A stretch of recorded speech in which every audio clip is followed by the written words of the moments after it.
Prologue. Listen, Tommaso, do we really need to fish near the island? Giacomo studied the old map spread out on a table in the cabin of the small fishing boat. It was night, the sky dark as could be. As the boat made its way out to sea, the tiny coastal town of Porto Rosso grew smaller and smaller.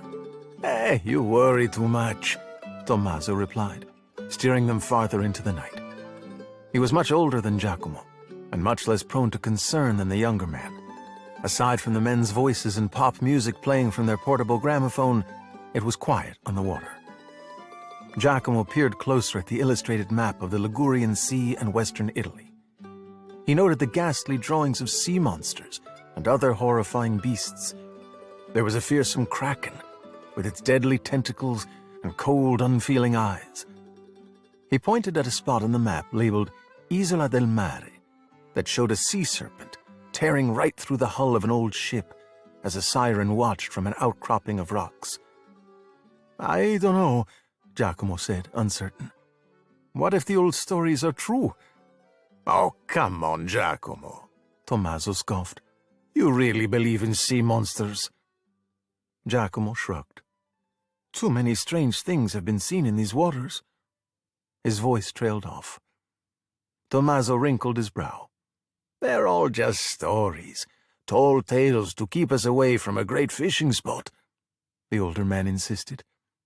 "But, Tommaso, we're fine. Non preoccuparti, Giacomo," Tommaso interrupted. Then the older fisherman cut the engine, and the boat began to drift, until at last it came to a stop in the dark water. Ready to start fishing, Tommaso took the pop record off the gramophone and replaced it with an opera record. "Ah, that's more like it," Tommaso said. He loved listening to opera, the soaring arias, the intricate orchestrations. To him, that was the only kind of music for an evening on the water. Their boat approached a buoy bobbing in the water with a fishing net attached. But they weren't the only ones nearing the buoy. Unnoticed by either man, something was moving through the water, silent and quick. A fin broke the water's surface, but only for a moment, and then it went back under. Tommaso continued listening to his beloved opera, unaware of the shadowy arm that reached from the water on the other side of their fishing boat, slicing the rope from the buoy that hung from its hull. The arm took the buoy and disappeared beneath the sea. As the men focused on the net before them, the mysterious creature grabbed even more items from the boat: a wrench, a drinking glass, even a deck of playing cards. Giacomo thought he heard something, and turned his head. He could have sworn he saw a sea monster in the shadows, peeking over the water's surface, and it was reaching for the gramophone. "Ah!" Giacomo shouted. "What is that?" "Oh, per mille sardine," Tommaso said dismissively. Then the shadowy figure dove back into the water and swam right into the fisherman's line. Whatever it was becoming tangled. The fisherman took notice and began to pull the line in. "Tira, tira," Tommaso urged. The boat tipped to one side, and suddenly a sea monster breached the surface, eyes glowing, as both Giacomo and Tommaso screamed. The fishing line was cut, and the fisherman stumbled backward, knocking the gramophone off the boat and into the dark water. Shaking, Giacomo reached for a harpoon and threw it toward the water's surface. "You missed," Tommaso said. "Let's go, before it comes back for us." "I told you they were real," Giacomo insisted. "Oh, what a monster," Tommaso said, adrift in a sea of fear. "Horrifying." They sat in silence, watching the gramophone slowly sink into the sea. Chapter 1. "Ah!" The scream didn't come from a couple of frightened fishermen. It came from the ocean depths, specifically from the mouth of 12-year-old sea monster Luca. Luca floated in front of an undersea barn, its doors wide open. Nothing was inside. His family's goatfish, which were supposed to be in there, were swimming all over the place, eating everything in sight. "Fish! Out of the barn!" Luca exclaimed. "Fish out of the barn!" One of the goatfish bleated. Luca shouted, "Caterina, wait!" But Caterina was already off. Luca followed her, swimming right past another farmer feeding some crabs. "Good morning, Mr. Branzino," Luca said hurriedly. "Ah!" Mr. Branzino shouted, startled by the interruption. "Hi, Luca. And also, I'm sorry," Luca said, struggling with the goatfish. "How's Mrs. Branzino?" The goatfish kept swimming, and Luca left without waiting for an answer. He passed another farmer, Mrs. Gamberetto. "Excuse me, ma'am?" Luca asked politely. "Have you by—" "Yes," Mrs. Gamberetto replied sternly. Then she turned her head, giving Luca an excellent look at the goatfish nibbling on the back of it. Luca let out a nervous laugh as he quickly collected his goatfish. But another one had gotten away. It was Giuseppe. Luca saw the fish moving along a hill, heading toward the ocean's surface. "Giuseppe, get back here!" Luca cried. He threw himself at the goatfish, but Giuseppe wriggled free. Luca wasn't going to give up that easily. He kept grabbing, and at last he got a solid grip. "You want to run off like your buddy Enrico?" Luca asked. "Because I've got news for you. He's either dead or he's out there somewhere, seeing the world." Luca's voice trailed off as he imagined what it would be like to go out there somewhere and see the world. Snapping out of his reverie, Luca said, "But he's probably dead." Rejoining the flock, Luca looked at all the goatfish before him and took a quick head count. "Phew," he said. "Okay, that's everyone." Then he noticed one of them had a slight grin on its face. "Mona Lisa, why are you smiling?" he asked. Mona Lisa just stared as a smaller fish swam out of her mouth. "Anyone else in there?" Luca asked. And then a few more fish escaped. Luca was so distracted by Mona Lisa that it took him a moment to realize that Giuseppe was breaking from the herd once again. "Giuseppe!" Luca said, exasperated. "What did we just talk about? Giuseppe!" But the goatfish kept going. "All right," Luca said, mustering some enthusiasm. "Let's head out." At last, Luca managed to move the flock along the landscape of farms and silos. His neighbors were already out in the fields, tending to their land. "Hi, Mr. Gamberetto!" Luca shouted. He hoped that Mrs. Gamberetto hadn't told her husband about the goatfish trying to take a bite out of her head. "Good morning," Mr. Gamberetto replied with a smile. "Phew! Good morning, Mrs. Aragosta," Luca said as he continued. "Hey, Luca," she replied. "Good morning, Luca," Mrs. Merluzzo said. "Morning," Mr. Merluzzo added. Luca smiled and gave a big wave. "Good morning." The young sea monster swam over to the corral on his family's farm and gathered his flock, herding them toward the pasture. When they arrived at the pasture entrance, he stopped the goatfish and peered inside. "Okay, all clear," he announced, and the fish swam in. "Let me know if you need anything. Anyone?" The goatfish looked up at Luca with blank stares. "No? Okay." Then Luca swam over to a rock and sat down. He blew a bubble and watched it drift away for a moment before turning his gaze to one of the goatfish. It was poking at something. "Giuseppe," Luca said, and he swam over to see what had caught the goatfish's interest. He didn't know it was the alarm clock from the fisherman's boat. To the young sea monster, it just looked like a mysterious round object. The clock began to ring, and Luca panicked until it stopped. "Whoa," he said. Then his eyes drifted toward the surface of the water. Bright rays of light shone down, illuminating the farm. Returning his attention to the seabed, Luca looked around some more. A rectangle with strange markings floated in the distance. It was one of the fisherman's playing cards. Luca picked it up, amazed and a bit giddy. Luca paced around, spotting a shiny wrench in the distance. But before he could swim to it, a rumbling sound and a shadow moved across the water above. Luca gasped in horror. "Land monsters!" he screamed. "Everybody under the rock!" Luca quickly gathered his charges to a small cave. They hid there, waiting for the land monsters to leave.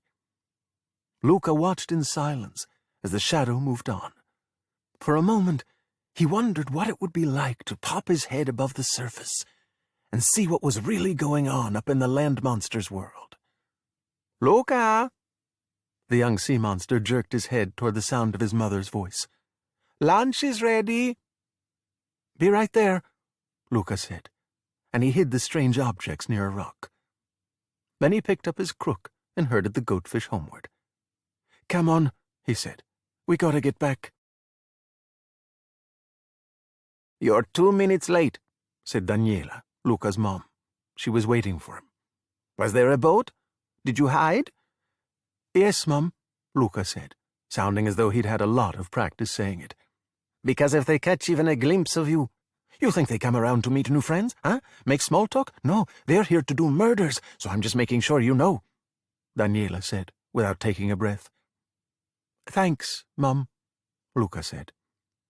Daniela continued her reprimands as they swam inside the house. "When I was a kid, we'd go weeks without seeing a boat," she said, "and let me tell you, they did not have motors. Just a sweaty land monster with a paddle." Luca saw his grandma sitting at the kitchen table. Daniela went to prepare lunch. "Hi, Grandma," Luca said. "Hey, Bubble," Grandma answered. Meanwhile, Luca's dad, Lorenzo, was busy with his prized show crabs. He was cleaning a speckled specimen. "Luca," he said, "look at Principessa. She's molting. Oh, it's magnificent. Now, here's a champion show crab if ever I saw one." Luca looked at the crab and did his best to sound interested. "Oh, nice." Then he looked at the crab's eye stalks, and right away the creature opened her claws, assuming an attack position. "Whoa, whoa, whoa," Lorenzo warned. "Don't look her in the eyes." "Sorry," Luca said. "But don't apologize," Lorenzo added. "She can sense weakness." The crab pinched Luca. "Ow!" he said, as Luca's mom pulled the crab from his ear and guided him over to the table. "Come eat, Luca," she said. "We'd better beat those Branzinos at the crab show this year.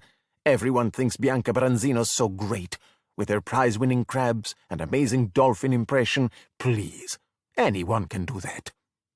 Luca looked up as his mom did an incredibly accurate imitation of Bianca Branzino's imitation of a dolphin. "Right? I don't know why dolphins even sound like that. You know, why don't they just talk?" Lorenzo asked. While Daniela and Lorenzo pondered the Branzinos and dolphins, Grandma noticed that Luca was remarkably quiet. "Luca," Grandma said, "what's on your mind?" I, Luca stammered. "Well, I was just wondering, where do boats come from?"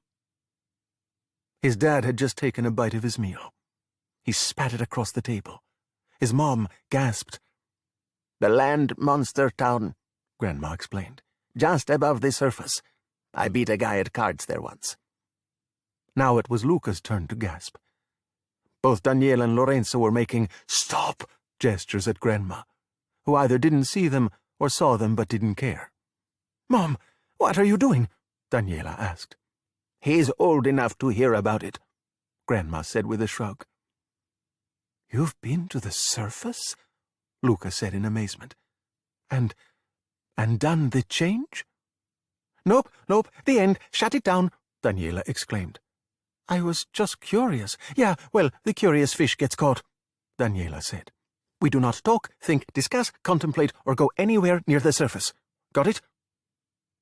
Luca wanted desperately to hear more of Grandma's stories of the land monster town, but he knew there would be no convincing his mom.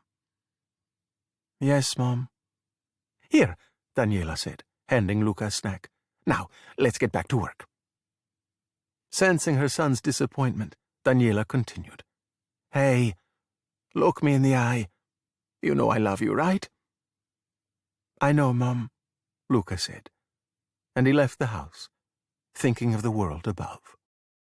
Chapter 2. Luca swam back to the fields, his herding crook in hand, and picked up the shiny wrench he had spotted earlier. He held it in both hands and sighed. Then he noticed something shining in the distance. Swimming toward it, Luca saw a drinking glass. He picked up the glass and brought it to his face. Turning it around, he looked through the bottom, which magnified everything in the distance. Then he gasped when he saw something else. Swimming as fast as he could, Luca finally reached it. It was a wooden box with a large metal horn sticking out of the top. This was what land monsters called a gramophone, although Luca didn't know it. As he got closer to the gramophone, Luca was unaware that something was watching him. Something wearing a diving suit and carrying a harpoon.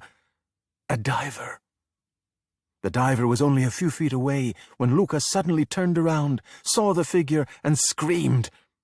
He swam away from the diver, slammed into a rock, and dropped his herding crook. "Boo," the diver said, taking off his helmet. Luca was shocked to see that underneath it was just another sea monster, a kid who looked to be around his age. "It's fine," the sea monster said. "I'm not human." "Oh," Luca said, laughing nervously. "Thank goodness." "Here, hold this," the other boy said, handing the harpoon to Luca. Luca said, uncomfortable about holding the weapon. He watched as the other boy squirmed out of the diving suit and began to pick up the human items from the seafloor, including the gramophone. "Do you live around here?" "Down here? No, said the boy. "I just came for my stuff." Luca watched as the boy picked up Luca's herding crook and swam off. "Hey, wait! That's mine," Luca said, swimming after him. "Sir, you forgot your harpoon and—" "Oh, yeah, thanks," the boy replied, and took the harpoon. Then he exited the water with his armful of stuff, including Luca's herding crook. Luca was stunned. He couldn't believe the boy had just left the water. A second later, the crook broke the surface of the water and hooked Luca. He struggled against it, but he was pulled out of the water and onto the sand. Luca's hand felt weird out of the water. He looked down as it started to transform. His blue scales were disappearing. Luca screamed and flopped back toward the sea. "First time?" the boy asked. "Of course it is," Luca shouted. "I'm a good kid." "Hey," the boy said. "Relax and breathe." Luca did his best to listen. He breathed, looking around. He saw the bright sky above, and the trees and grass dotting the landscape. He had always wondered about the world above the water. Now he was finally seeing it for himself. "Well?" the boy asked. "Isn't it great?" No," Luca answered. "It's bad, and I'm not supposed to be up here. Good day." Then Luca raced back into the water. The boy noticed that Luca had forgotten his herding crook. He picked it up. A moment later, Luca returned, taking the hook.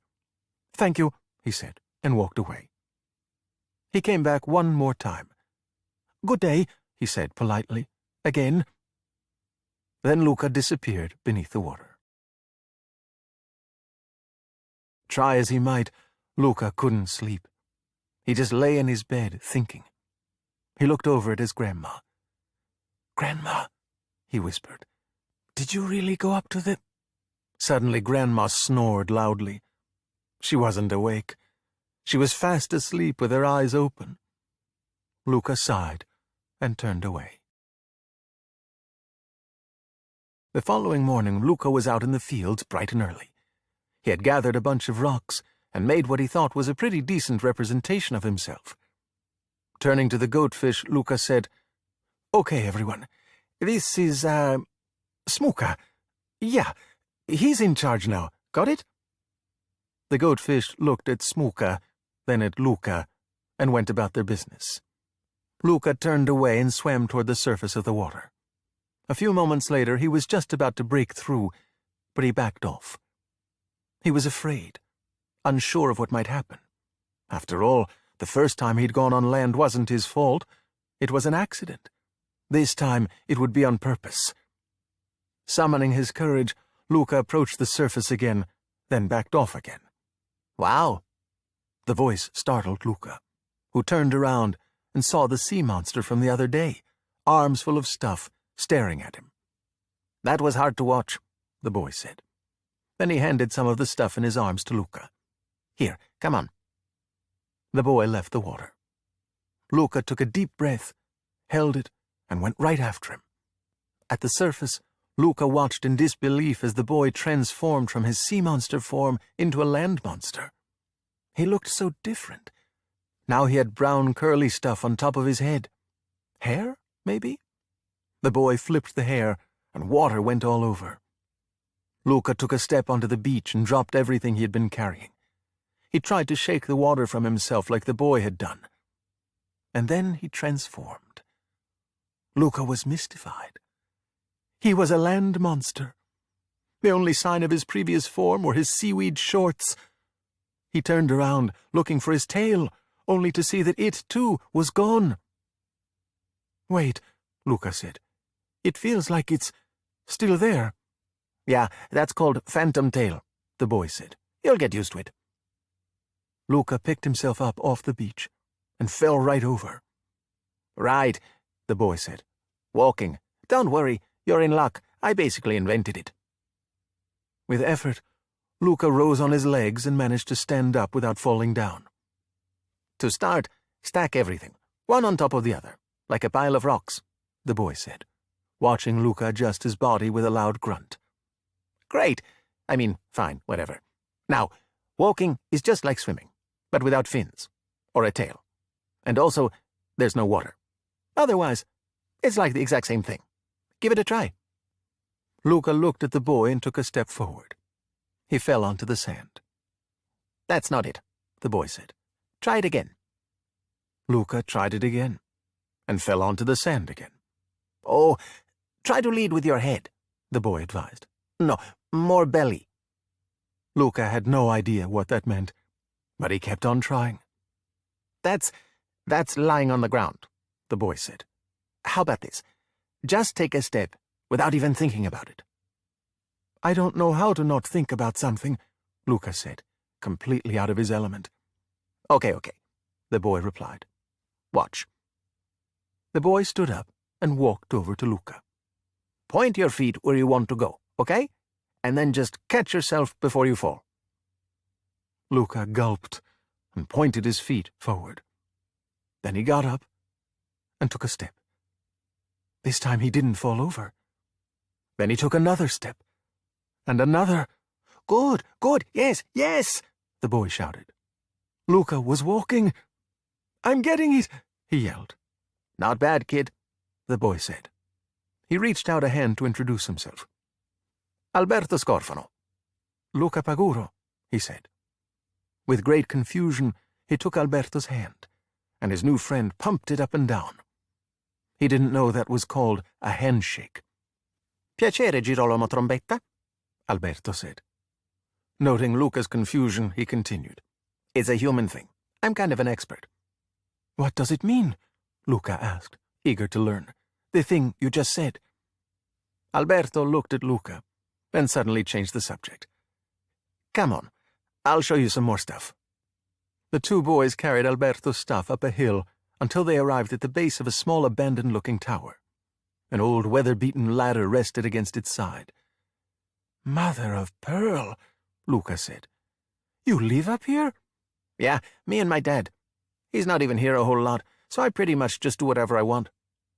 "Isn't it dangerous?" "Yeah," Alberto said. "It's the best. Everything good is above the surface."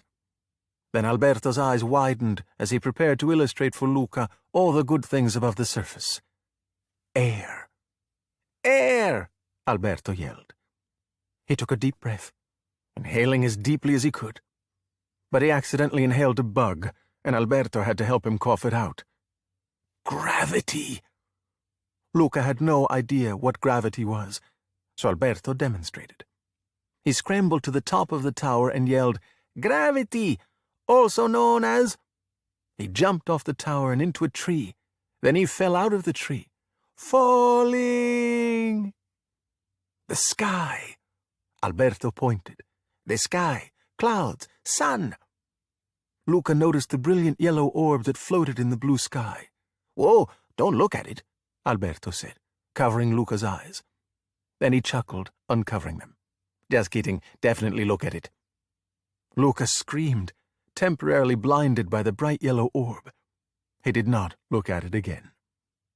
"And then there's human stuff," said Alberto, rubbing his hands together. He climbed the ladder to his home, and Luca followed. Inside, Luca couldn't believe what he saw. A big mess. There was human stuff everywhere. Old rusty things littered the place. "As you can see, I've been collecting for a long time," Alberto boasted. "So ask me anything." Luca immediately focused on the gramophone. "Ah, yes, that's the magic singing lady machine," Alberto said. "It's broken, unfortunately." Looking at the machine, Luca saw a handle and began to turn it. Suddenly the gramophone came to life with a woman's beautiful singing voice. "Whoa," Alberto said. "You unbroke it." As they listened to the music, Luca's attention drifted over to a big poster hanging on Alberto's wall. On it was a large, boxy thing on 2 wheels. "What's that?" Luca asked. "Oh, that's just the greatest thing that humans ever made," Alberto said. "The Vespa. You just sit on it, and it takes you anywhere you want to go, in the whole stinking world." "Vespa is freedom," Luca read from the poster. Then he slowly looked around the room at the incredible collection Alberto had been gathering. "Are you gonna make one? I think you have all the parts." Alberto's eyes widened as he too gazed at the objects that surrounded them. There was a wheel over there, and something else that could be a wheel, and a rocking chair that could work as a seat. "I do have the parts," Alberto said, stunned. "I am gonna make one. You wanna help?" "Me?" Luca said. "Yeah. Wait. No, I can't. I gotta go home." "Right this second?" Alberto asked. "Yeah, if my parents found out I was up here," Luca mused. "Oof, it would be bad. So, thank you, but goodbye." He looked at the Vespa poster sadly. "Forever." Then he looked at the poster again. 1 hour later. "Okay, but now I really do have to go," Luca said. In just an hour, they had managed to build the basic framework for their Vespa scooter. "Okay," Alberto said. Another 45 minutes later. "Seriously, I have to go, like now," Luca said, looking at the Vespa, which they'd found wheels for, like right now. "Uh-huh," Alberto answered. And 2 hours after that. "It's even better than the picture," Luca cried. He looked at their 100% homemade Vespa, full of excitement. "Yeah, it is," Alberto agreed. At last, Luca said, "Oh, gotta run," and he bolted for the ladder. "See you tomorrow," Alberto called, as Luca waved goodbye and disappeared. Chapter 3. "Luca, where have you been?" his mom called.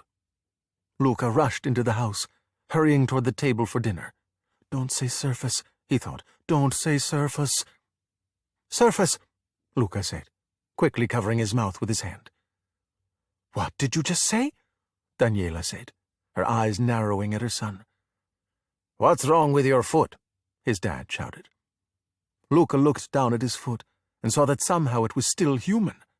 "Ah!" he shouted. This would all have been very troubling if it hadn't just been Luca's imagination. In reality, he was standing in the doorway of his home while his mom waited for him to answer her question. "Luca?" Daniela said. Gonna tell us where you were?" she prodded. All Luca could manage to say was, "It's my fault," Grandma said, jumping in. "I sent him to look for sea cucumbers." Luca looked at his grandma, relieved. "Right. Sorry, Grandma. I couldn't find him." "Mom," Daniela said with a huff, "his life is maybe a little more important than your snacks." Grandma shrugged. "Thank you," Luca whispered to his grandma. Dinner came and went with no further questions about his whereabouts, and Luca went to bed right afterward. Once again, he found himself unable to sleep. But this time, He was ridiculously happy, thinking about his day and the day to come. Whoa! How'd you get it down here? Luca asked. He stared at Alberto, who was standing on top of a hill, holding on to their homemade Vespa. I wrote it down, Alberto said. Luca stared at him. I didn't, Alberto admitted. I pushed it out the back window. Took a while to put back together, but it's fine now. You ready to ride it? Alberto pointed at an incredibly steep hill, at the bottom of which was a small wooden ramp. It looked exactly like the kind of thing Luca would not like to do. Oh, well, thank you, but no thank you, Luca said. I mean, I just think maybe I would die. Okay, I'll ride it, Alberto said. You hold the ramp. The next thing Luca knew, he was at the bottom of the hill and under the ramp, holding it up. Sir, maybe we should sleep on it? Luca yelled. But Alberto wasn't listening. He jumped onto the Vespa and screamed, Whatever you do, do not move. I'm not the guy you want for this, Luca moaned. I'm more of an idea man. Take me, gravity, Alberto shouted. And he kicked off from the top of the hill, thundering toward destiny. But on its way, the Vespa hit a rock. The scooter changed course, and Luca moved the ramp accordingly. Suddenly, the Vespa broke in half. Alberto was now riding the front half like a unicycle, struggling to keep it upright and trying to brake with his bare feet. This is normal, Alberto shouted. Stay focused. As the half-scooter careened down the hill, it continued to lose pieces that sailed right by Luca, who managed to duck behind the ramp to avoid getting hit. He peeked over the top and saw Alberto being hurled off the lone wheel. The boy was now somersaulting end over end, rolling right for him. Don't move, don't move, don't move, Alberto ordered, and Luca ducked under the ramp. Alberto rolled over the top, splashing into the water just beyond and hitting a bunch of rocks. He's dead, Luca said to no one. I've killed him. But Alberto wasn't dead, not by a long shot. He thrust his fists in the air and shouted, Woohoo! And he laughed. Wait, that was good? Luca said, confused. Did you see the height I got? Alberto chuckled as he got out of the water. Hey, nice ramping. He slapped Luca on the back. Come on, let's build another one. Luca looked at his new friend and was surprised to find that he was no longer afraid. He smiled and nodded. Soon Luca and Alberto were spending every day together, exploring Isla del Mare and working on their second Vespa. Alberto took the opportunity to show Luca more of the cool human stuff he had found. There was a sword and a buoy with a rope. Alberto swung the buoy around like some kind of weapon and managed to hit himself in the head with it. Another time, Alberto gave Luca some human clothes to replace his seaweed shorts, and they danced to music from the gramophone. Eventually, their second homemade Vespa was ready. With Luca once again holding the ramp, Alberto set off down the hill. But a seagull attacked Luca, and he had to abandon the ramp. Another Vespa was destroyed. While Luca was having fun with Alberto above the surface, Luca's rock creation, Smuka, kept a watchful eye on the goatfish. But because Smuka was made of rocks, that meant absolutely no watching was happening. And Luca's mom noticed. Both Daniele and Lorenzo were stunned to discover that their son wasn't tending to the goatfish, and that he had, in fact, constructed a rock replica of himself instead. They looked all around the fields where Luca normally would have been. That was when they discovered his stash of stuff. Human stuff. A few days later, Daniele and Lorenzo observed Luca in the fields, piling rocks to build his rock structure yet again. They couldn't believe it. Where was he sneaking off to? Daniela shuddered to think. Back above the surface, Luca had no idea his parents had discovered the truth about Smuka. He was having too much fun with Alberto. Alberto took off at a full sprint for the edge of the land and jumped. He sailed through the air, landing with a big splash in the water below. Luca was about to follow when he stopped and stepped back. He took a deep breath, determined to make a run for it, just like his friend. He ran for the edge, but at the last second he came to a halt. Or he tried to stop. Instead, he stumbled, slipping right off and belly-flopping into the water with a loud slap. After their swim, Luca and Alberto were watching the open water and saw a fisherman scream at a passing speedboat. The craft was creating a big wake, roiling the water and disturbing the fish. "What's wrong with you, stupido?" the fisherman yelled. Alberto liked the sound of that phrase, so he decided to practice it. "What's wrong with you, stupido?" At the end of another fun day, the two friends ended up in a cove. Luca picked up a couple of sea snails and styled his hair with their slime so it looked like Alberto's. Everything was perfect. "Look, we got to ride together," Alberto said. He was at the top of the hill with another homemade Vespa, but this time Luca was up there with him. "If you don't sit on the back and hold on to the front, the whole thing falls apart." "Oh, and who's holding the ramp?" Luca asked. "The turtle," Alberto said, as if that was entirely obvious. He pointed at the ramp, which was slowly shuffling away. "Come on, he's faster than he looks." Luca wasn't sure about that, but he really wanted to try it. So he said, "Oh, okay, here we go." But he didn't move. You coming?" Alberto asked. "Nope," Luca answered flatly. "I can't do it. Never in a million years." Hey, I know your problem. You got a Bruno in your head." "A Bruno?" Luca gasped. He didn't like the idea of having anything in his head, except maybe his brain, which was kind of necessary. "Yeah," Alberto continued. "I get one too sometimes. Alberto, you can't. Alberto, you're gonna die. Alberto, don't put it in your mouth." "Luca, it's simple. Don't listen to stupid Bruno." Luca pondered this for a moment, then said, "Why is his name Bruno?" "I don't care. It doesn't matter. Call him whatever you want. Shut him up. Say, 'Silenzio, Bruno.'" "Silenzio, Bruno," Luca said weakly. "Louder," Alberto ordered. "Silenzio, Bruno," Luca said, sounding more confident. They kept repeating this until at last Alberto asked, "Can you still hear him?" "Nope," Luca replied. "Just you." Then Alberto picked Luca up and put him on the back of the Vespa. "Good. Now hang on."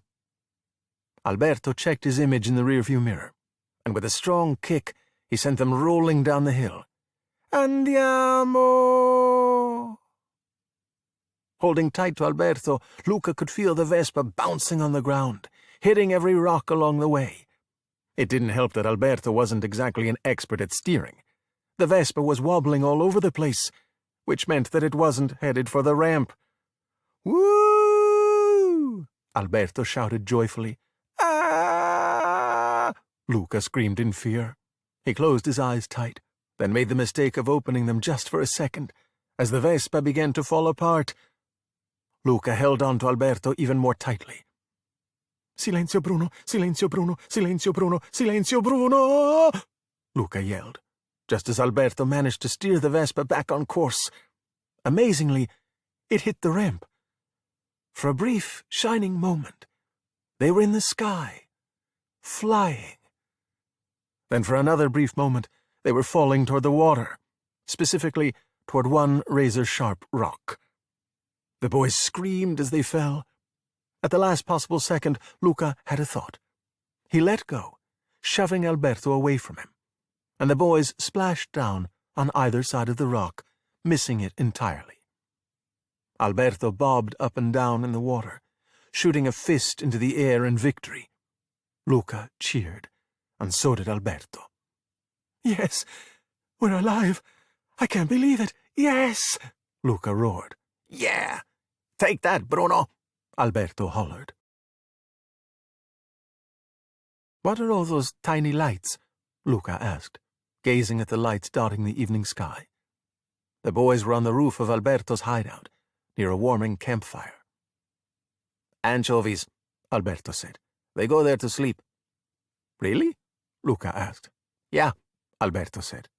"And the big fish protects them." He pointed at the moon. "I touched it once. I don't know. Felt like a fish." Luca couldn't believe it. Was there anything Alberto hadn't done? "Wow, your life is so much cooler than mine," Luca mused. "I never go anywhere. I just dream about it." "You came up here," Alberto reminded his friend. "Thanks to you," Luca replied, turning his attention to the sky once more.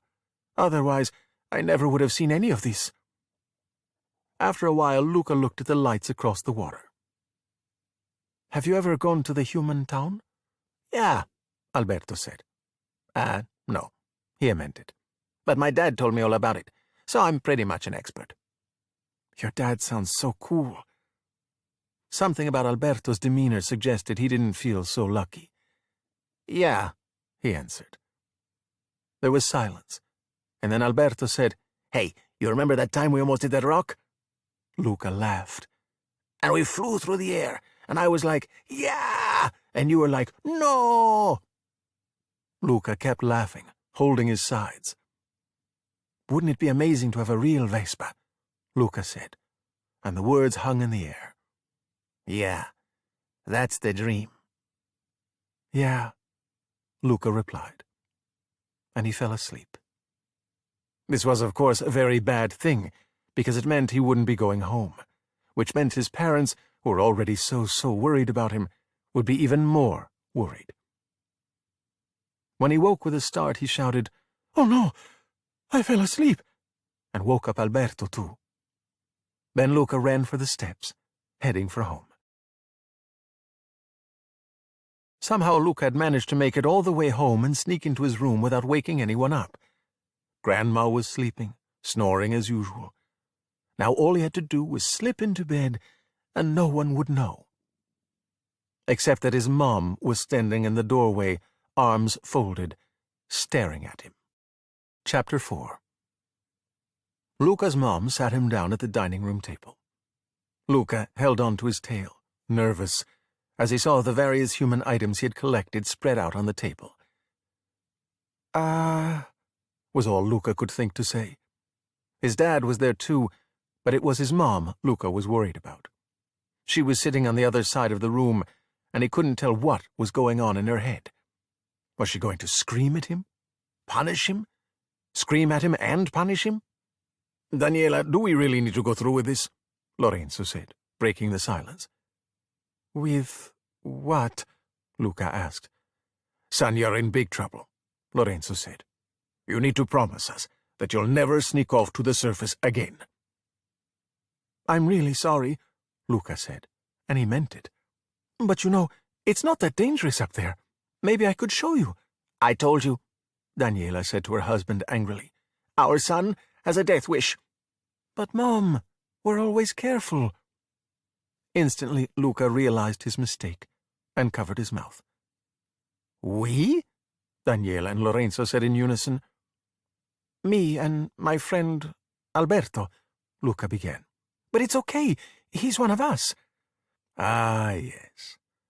There's usually a bad influence," said a voice. Luca turned to see a sea monster emerge from the shadows.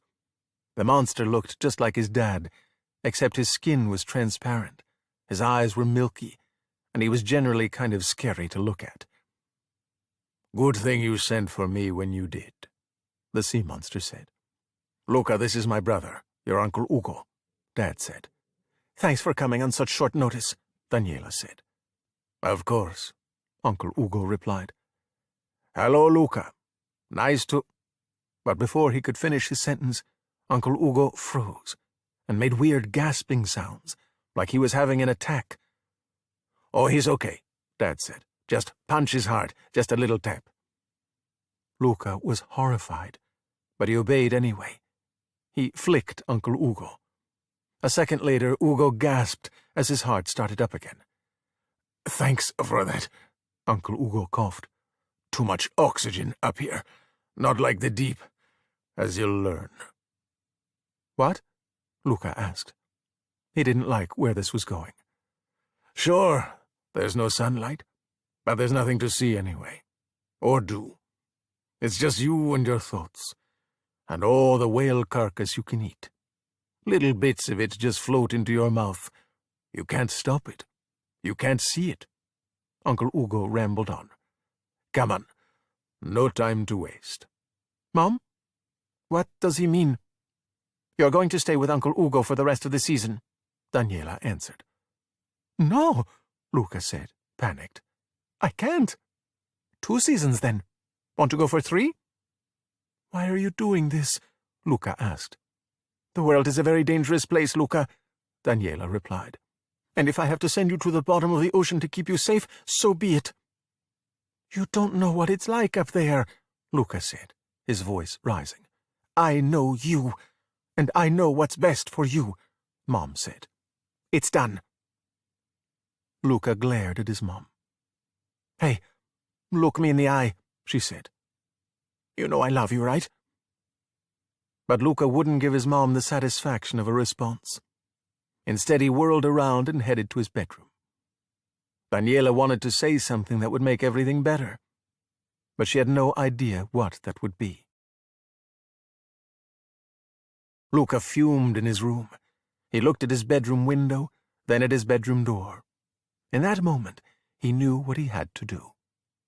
Luca left through the window, unaware that his supposedly sleeping grandma was watching him leave. This is so unfair, Luca said, raging. He had headed right for Alberto's place, and was now pacing the floor as Alberto listened. They're sending me to the deep, to live with my weird see-through uncle. What do I do? I don't know, Alberto said. Stay? Up here? Luca asked. They'll come looking for me. Okay, Alberto replied, knowing his friend was right. That may be true, but will they come looking for you over there? Alberto looked toward the town of Porto Rosso. No way, Luca said. That's crazy. But Alberto was undeterred. I mean, that place must be full of Vespas. There's got to be one for us. Luca thought for a moment, staring at Porto Rosso. A real Vespa, he said, his voice trailing off. Could we even survive over there? You and me, we can do anything, Alberto insisted. We'd swim right over to Vespa Town, track down Signor Vespa.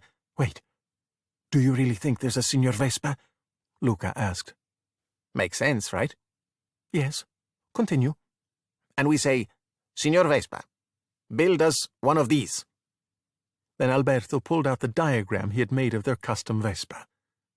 To Luca's eyes, the Vespa looked amazing.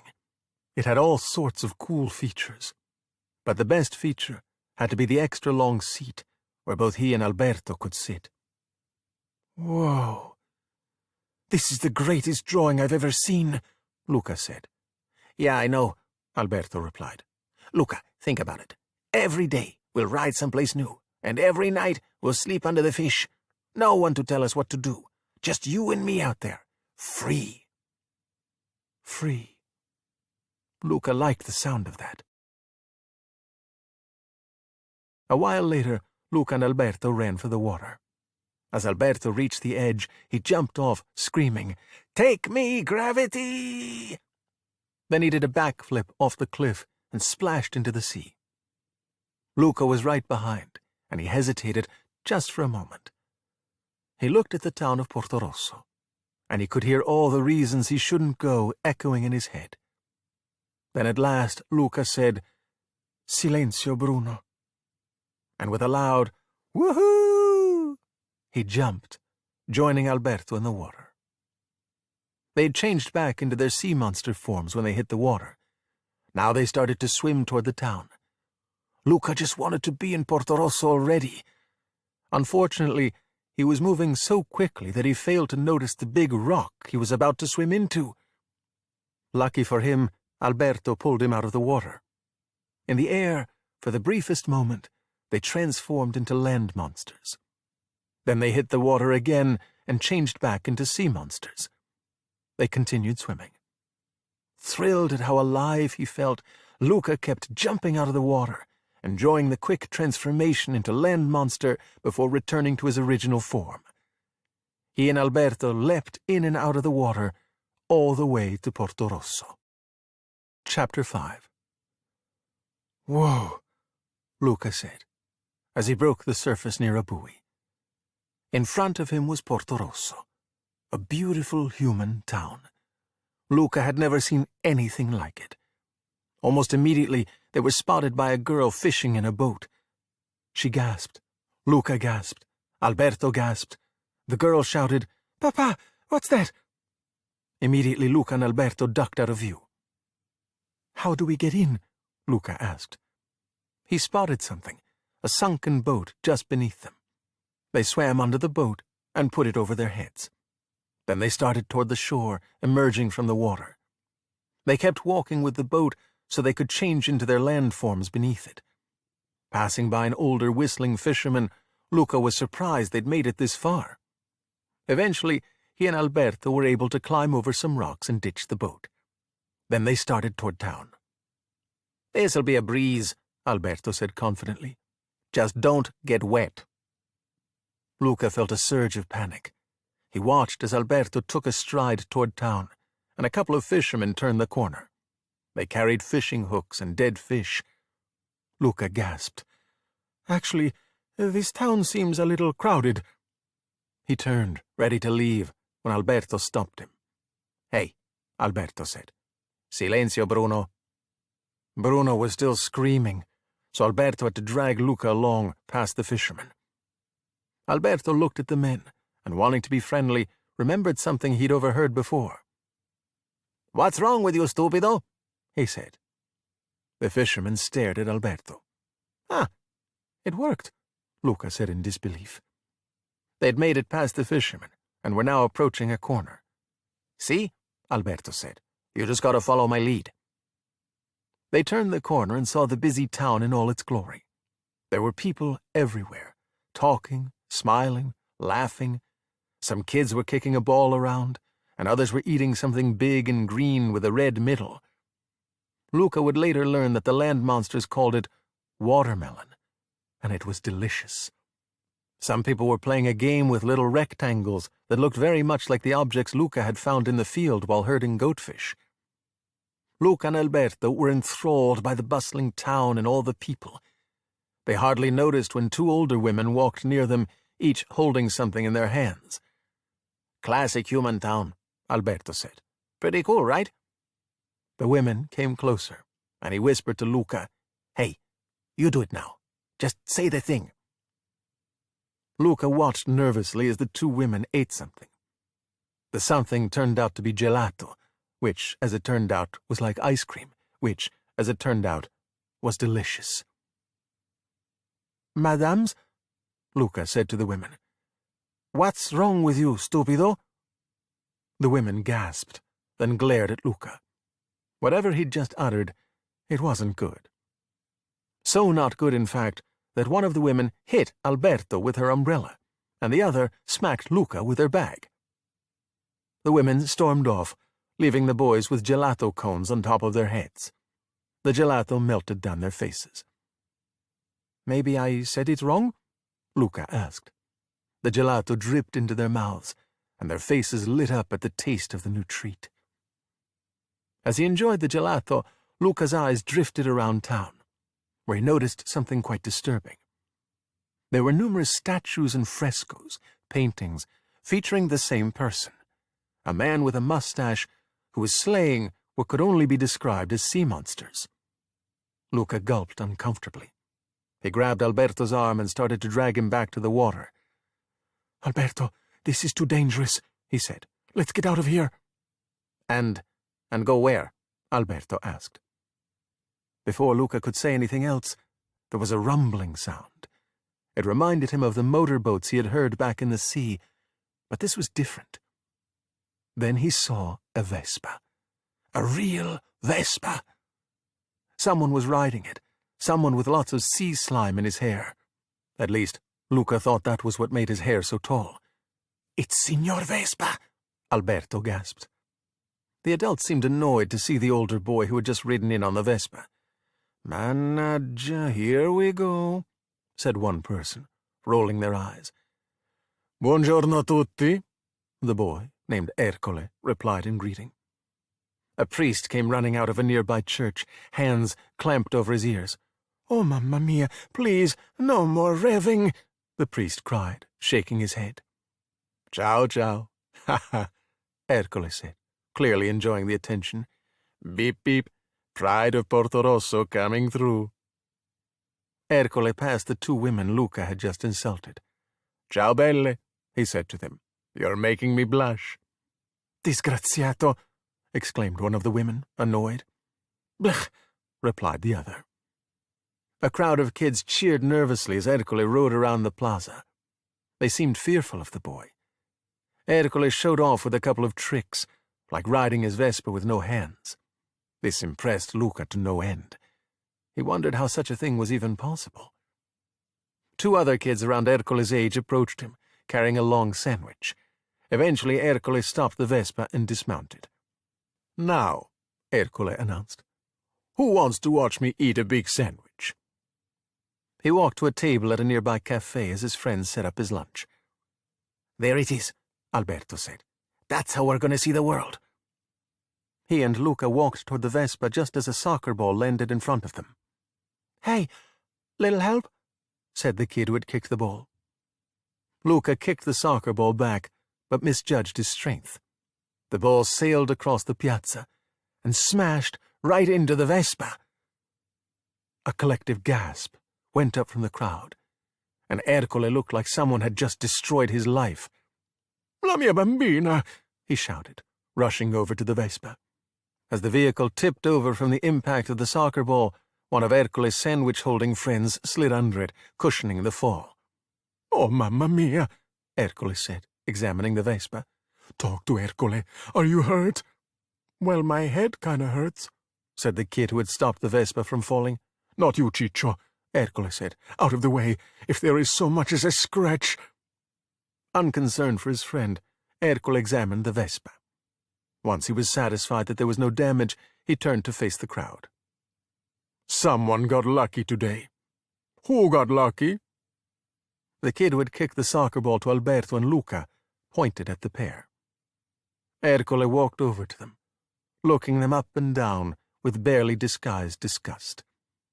Out-of-towners, eh? Let me welcome you. Benvenuti a Porto Rosso. Ciccio? Ercole untied his sweater and handed it to the still recovering Ciccio. I'm delighted to meet you, number one. And number two, I love your stylish clothes. Where did you get them? A dead body? I'm kidding. Ciccio chuckled, and so did Ercole's other friend. Look, Signor Vespa, Alberto started. Signor Vespa? This guy is funny. I am Ercole Visconti, 5-time winner of the Porto Rosso Cup. The Porto Rosso what? Alberto asked. The Porto Rosso Cup. Per 1000 sardine. How do you think I paid for my beautiful Vespa? While Ercole spoke, Luca couldn't take his eyes off the scooter. It was possibly the most beautiful thing he had ever seen in his life. As if sensing this, Ercole shouted, You, stop looking, she's too beautiful for you. Luca tried to speak, but only stammered, backing away. Ercole sneered. The little guy can't even get a word out, and he smells like behind the pesqueria. Hey, my friend smells amazing, Alberto said, getting right in Ercole's face. Sorry, I'll make it up to him, Ercole said. But his tone suggested that he didn't really want to help. Ciccio, Guido. At that moment, Ercole's friends picked Alberto up, while Ercole grabbed Luca, and they walked the boys over to a fountain. The two friends struggled, afraid of what was about to happen. Things didn't get any better when they actually saw the fountain, which featured a statue of the mustached man killing yet another sea monster. Just a little bath, Ercole said in a mocking tone. It's funny, eh? Ercole shoved Luca's face toward the water, and the boy panicked. No, he shouted. As he got closer and closer, little droplets hit his face, causing patches of it to turn green, revealing his true sea monster self. Chapter 6. But before Ercole could really give Luca a bath, he was distracted by someone shouting, "Hey, Ercole, basta!" Ercole turned to see a girl on a bike pulling a cart full of fresh fish. She barreled through, and Ercole jumped out of the way, releasing Luca. Luca quickly dried his face and hid behind the girl's fish cart. "Oh, look who's here," Ercole said. "Spulia's here. Wow, that's how you're training for the race?" He pointed at the girl's fish cart bicycle. "Si, certo, your reign of terror is coming to an end," said the girl, whose name was most certainly not Spulia. "You mean like a year ago?" Ercole said. "When you quit in the middle of the race because you couldn't stop throwing up?" "I didn't quit," the girl said. "They made me stop." Ercole smirked. "I think that is worse. Now go away. I'm having fun with my new friends." "They're coming with me," the girl replied. She turned to Luca and Alberto. "Hop on. I could use the extra weight." She faced Ercole, stuck out her tongue, and unleashed an epic raspberry. She began to pedal as the boys hopped onto the fish cart. "Fine. Go start a club. For losers," Ercole shouted at her. "Ha, I'm kidding." Meanwhile, the adults were ignoring Ercole completely. There was something else going on. "Another sighting, Maggiore," the fisherman Giacomo said. "In the harbor this time." "I know," Maggiore replied, holding up a poster. "We're setting a reward. Someone's going to win a nice prize." Ercole snatched the poster. "Me, I win the prizes. Ciccio, get your daddy's harpoon. We're going to catch a sea monster." Luca and Alberto exchanged nervous looks as the girl pedaled away. Even with their added weight, the girl was going very fast. She turned a corner and groaned loudly. "Sto imbecille," she said. "Thinks he can be a jerk because he keeps winning the race, which he shouldn't even get to do anymore because he's too old and too much of a jerk." The boys stared at her. "We know we underdogs have to look out for each other, right?" she said. They just stared, wondering what she was talking about. "What's under the dogs?" Alberto asked, genuinely curious. "Underdogs," the girl explained. "You know, kids who are different, dressed weird." She raised her arm, revealing a glistening, sweaty armpit, or a little sweatier than average. She had stopped pedaling, and the boys jumped off. Luca stood behind Alberto, not sure what to do next. "Too much, the girl said. "So are you in town for the race?" Luca and Alberto had no idea what she meant. "The Porto Rosso Cup?" she continued. But they still didn't say anything. "Well, good talk," said the girl. "I gotta deliver these. Always be training, you know." But as she walked away, Luca realized something. He grabbed Alberto. "We should ask her about the Porto Rosso Cup race. That's how the loud, scary human said he got his Vespa." Alberto understood. "Hey, Spulia," Alberto said tentatively. The girl, whose name was most definitely not Spulia, whirled around from her first delivery and gave Alberto a look that stopped him where he stood.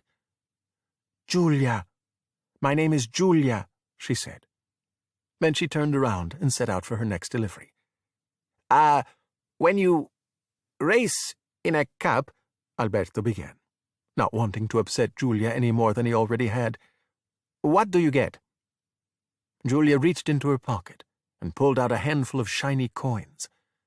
"Soldi," she said. "Prize money." "Oh," Alberto said, not impressed. "Okay," Giulia replied, shaking her head. Giulia walked ahead, and the boys followed. At once, Alberto and Luca started arguing with each other. No, keep going," Luca said. "What? Why?" "Ask her about the prize money." "But that stuff is useless." "Maybe it becomes a Vespa." "How does that become a Vespa?" "Just ask her." Fine. "Hello again," Alberto said, returning to Giulia's side.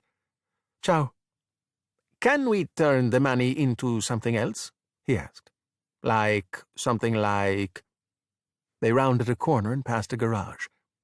Parked right in front was a bright, shiny new Vespa scooter. "That!" Luca exclaimed, pointing at it. "No," Giulia said.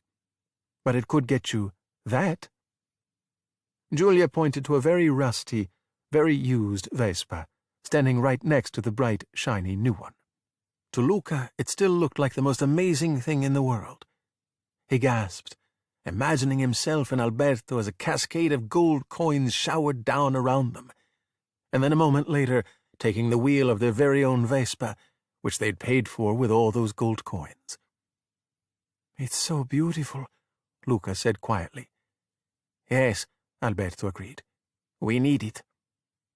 Julia hopped back on her bike and began to pedal as the boys walked alongside. "Great, so we'll just win the race," Alberto said. At those words, Julia hit the brakes. "You'll have to beat Ercole," she said. "Okay, so we'll beat Ercole." Now Julia hopped off her bike and walked right up to the boys, glaring at Luca. "Ha, really?" she began. "Thinks he'll beat Ercole, this guy. First of all, get in line. Every summer that jerk makes my life miserable, so no one's taking him down unless it's me."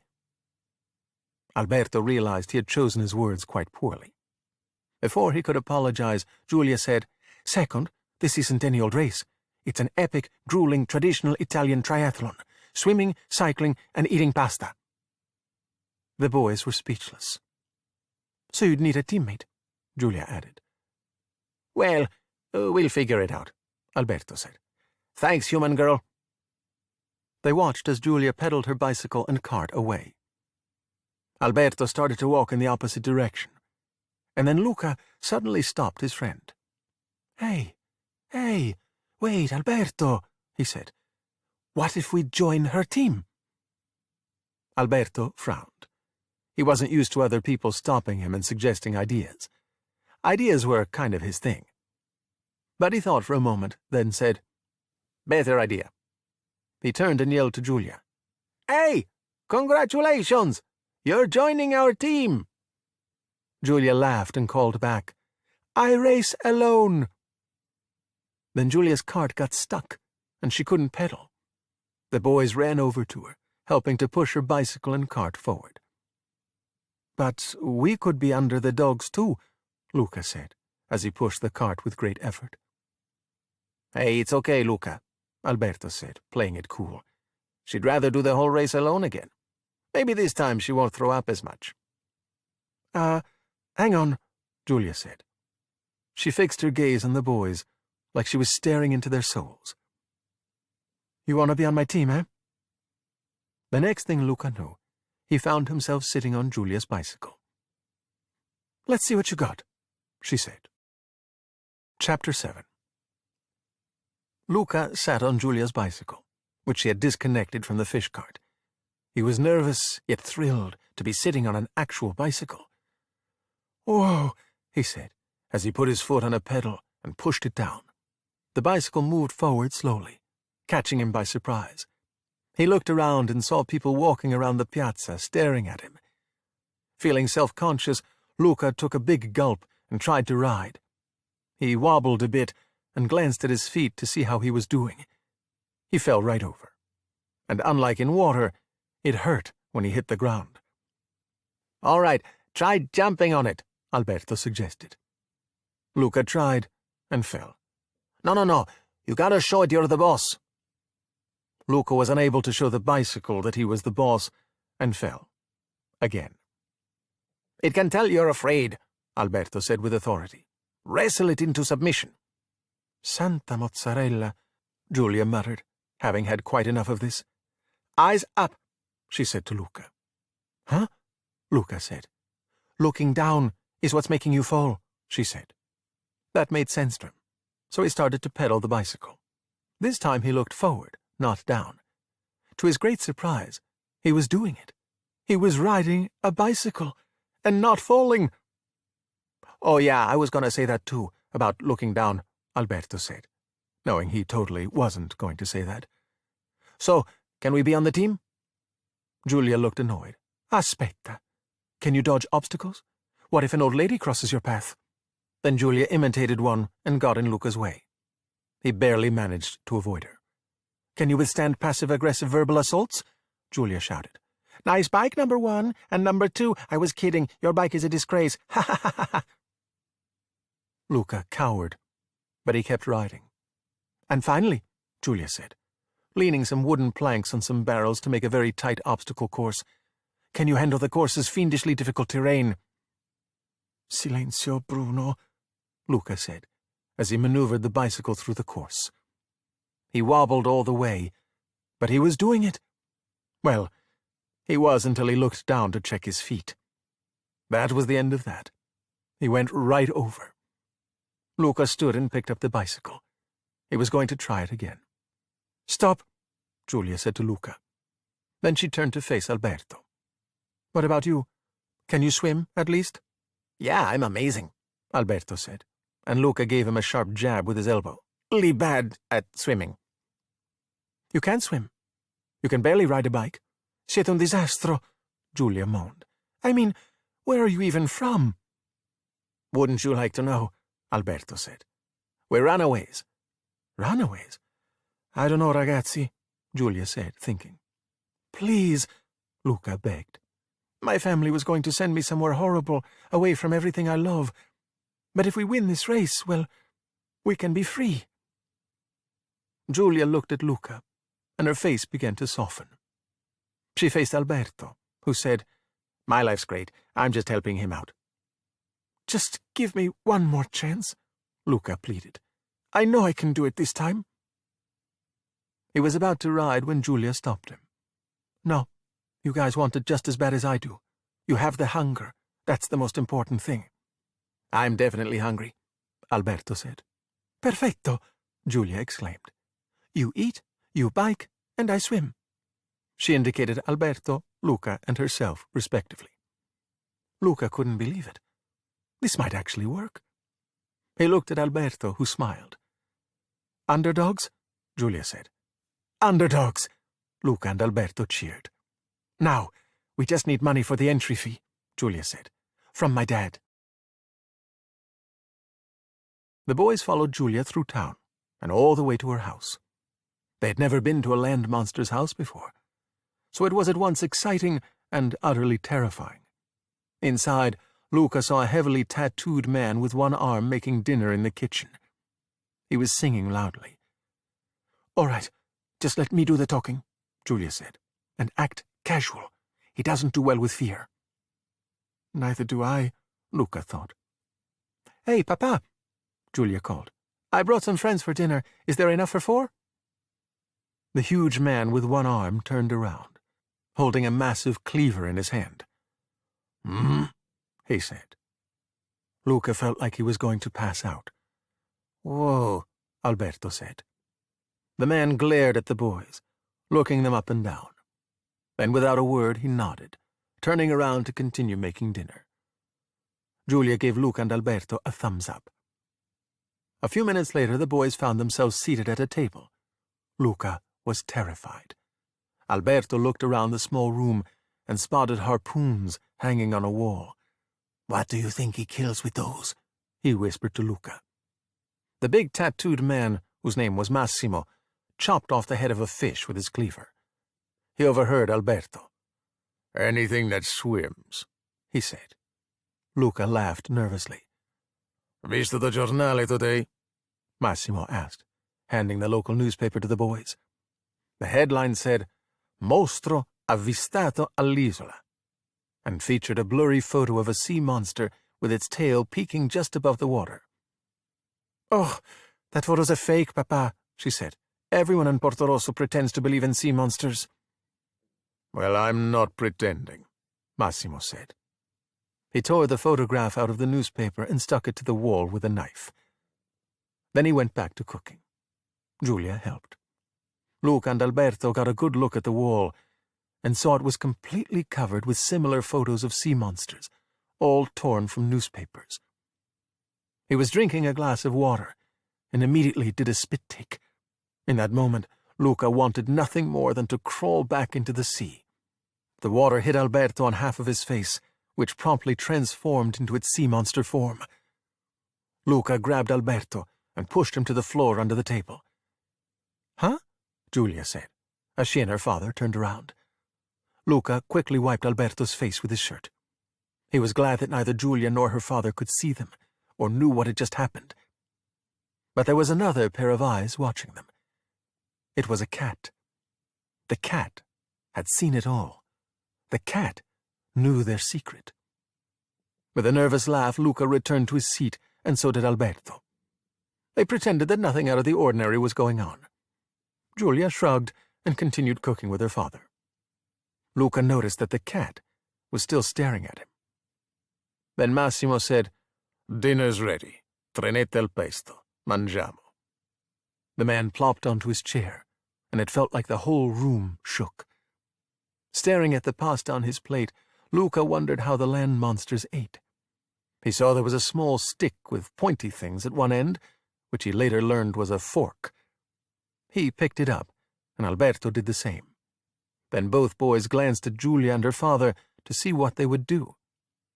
This was a fine plan, except Giulia and her father were waiting for their guests to start first. Luca smiled and laughed awkwardly as Alberto took the lead. Alberto set his fork down and reached right into the pasta with his hands, shoving it into his mouth. Massimo shot Alberto a look. Then Luca picked up some pasta with his hands too. Giulia started to say.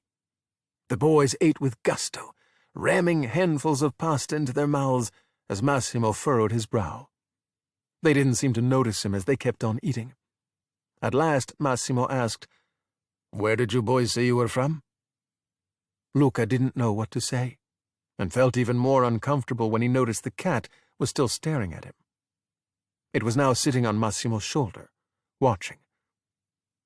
"They're, classmates," Giulia said, thinking fast. "From Genova. Luca and, Alberto," Luca said softly. "Alberto." "And what brings you to Porto Rosso?" Massimo asked. "Oh, funny you should ask," Giulia replied. "They came for the race."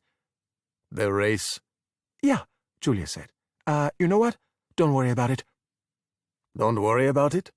Massimo said, wondering what his daughter didn't want him to worry about. Don't worry about it." Of course, this made Massimo feel he should definitely worry about it. So he set down his glass, sighed heavily, and said, "Giulietta, a word." "I don't want you doing the race again," Massimo said, gesturing for Giulia to speak with him privately. "You get so upset. Papa, per favore," Giulia protested. "I have a team now." She gave Massimo her most determined look. Her father sighed again. He knew that when his daughter set her mind to something, there would be no changing it. "There's also the entry fee," Massimo said. "Money's tight." "I'll work double shifts at the Pescheria," Giulia said quickly. "Whatever you need." "I can't sell what I don't have," Massimo insisted. "What I need is more fish in my net." "Mi dispiace, Giulietta." Excuse me," Luca said, interrupting their conversation. "We could help." "You know fish?" Massimo asked. "Oh, we know lots of fish," Alberto chimed in. Massimo thought about it, and saw the look on his daughter's face. There was no possible way he could say no to her. Not this time. "You want to work, I'll put you to work," Massimo said. "Really?" Luca replied, excited, pumping a fist in the air. "Oh, grazie, Papa," Giulia said. At this point the cat had settled on the table, glaring at Luca. To say this was unsettling would be an understatement. Giulia said, "Machiavelli, psst." Machiavelli yowled. He bared his teeth, hissed, and showed his claws. "Don't you— No!" Giulia shouted. But Machiavelli pounced on Luca.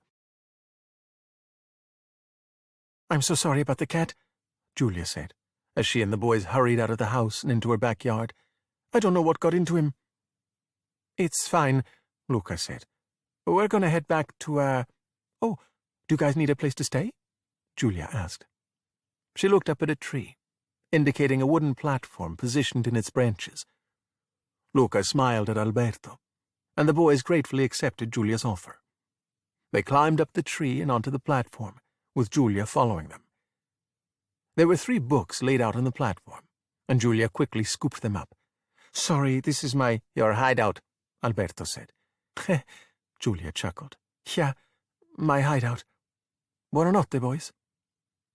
Giulia descended from the hideout with the books and walked over to her bedroom window. She climbed through the window, then fell inside, books flying. "Slipped," she said, popping up. "See you in the morning." As Julia disappeared from view, Luca let out a big sigh. "That was close."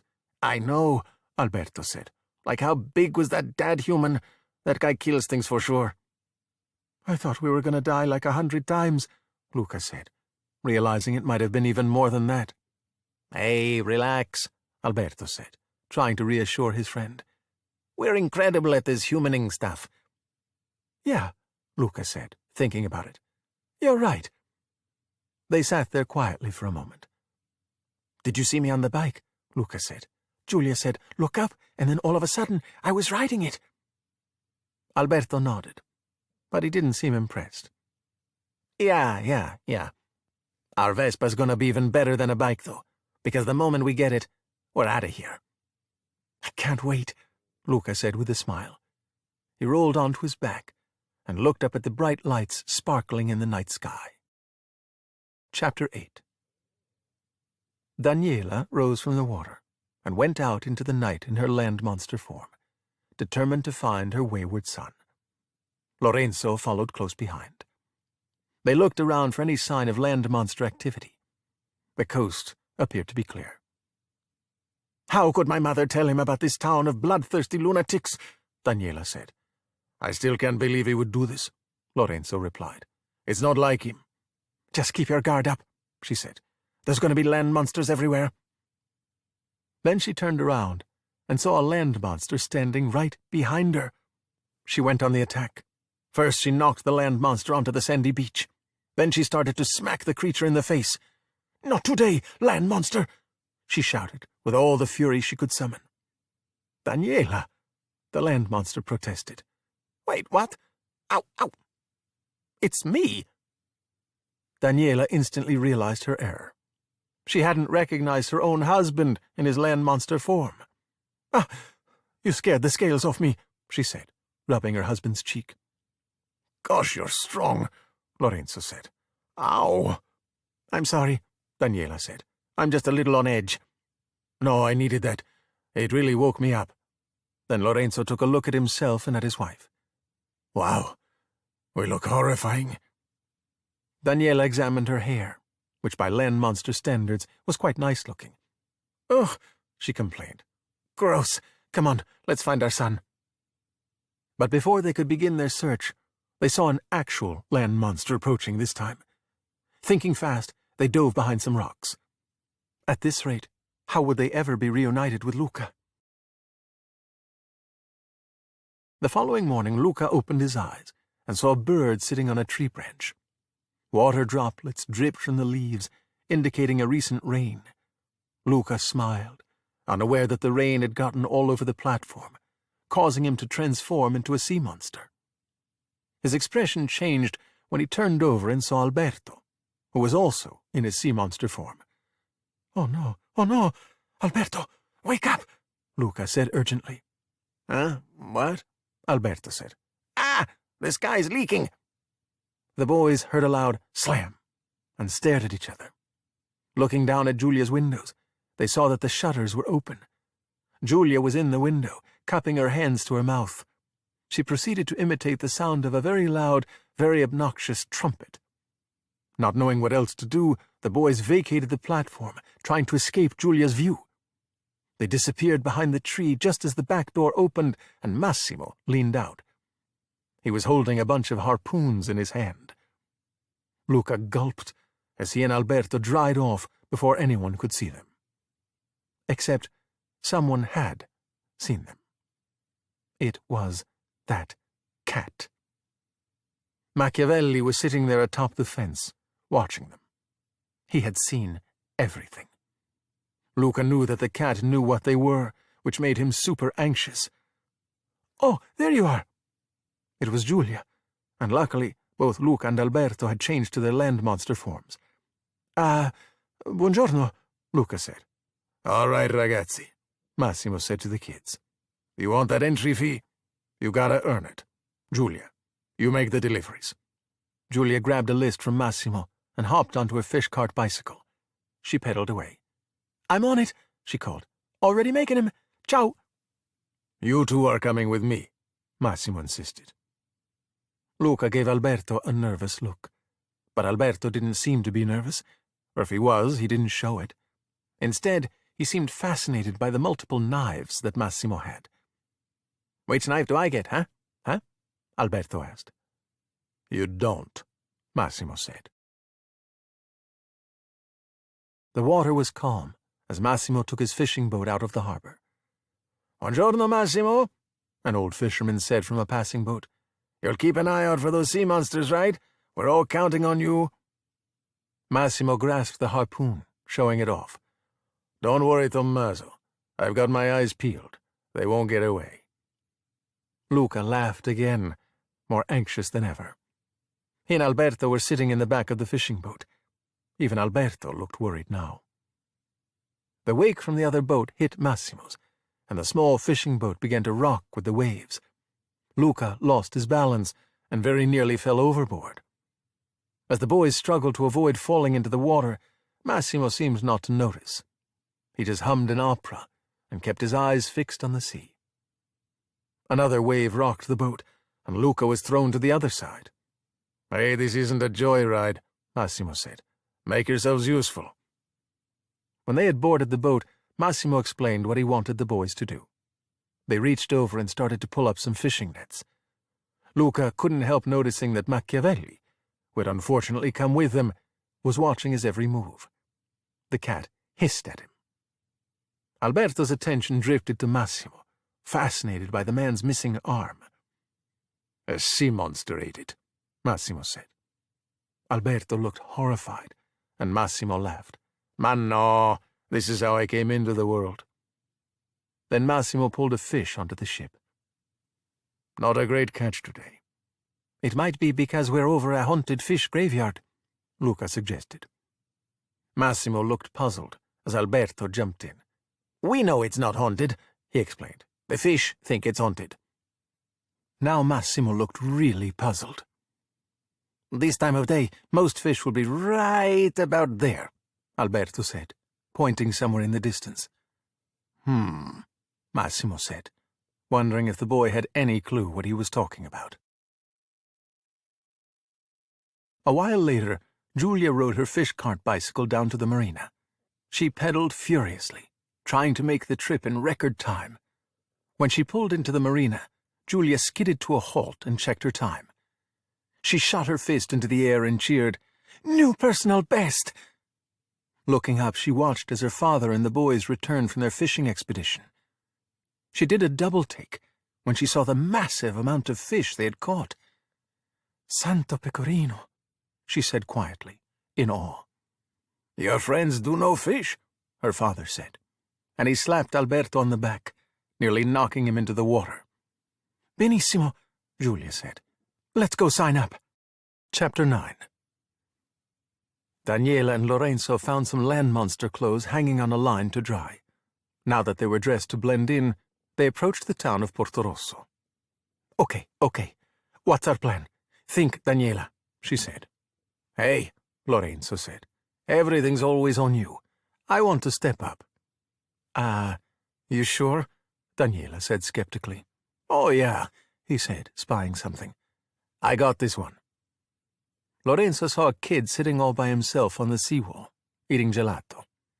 "Oh, hello there, young man," Lorenzo said. "You're not fooling anyone." The kid stared back. "Did you really think you could get away with this?" Lorenzo continued.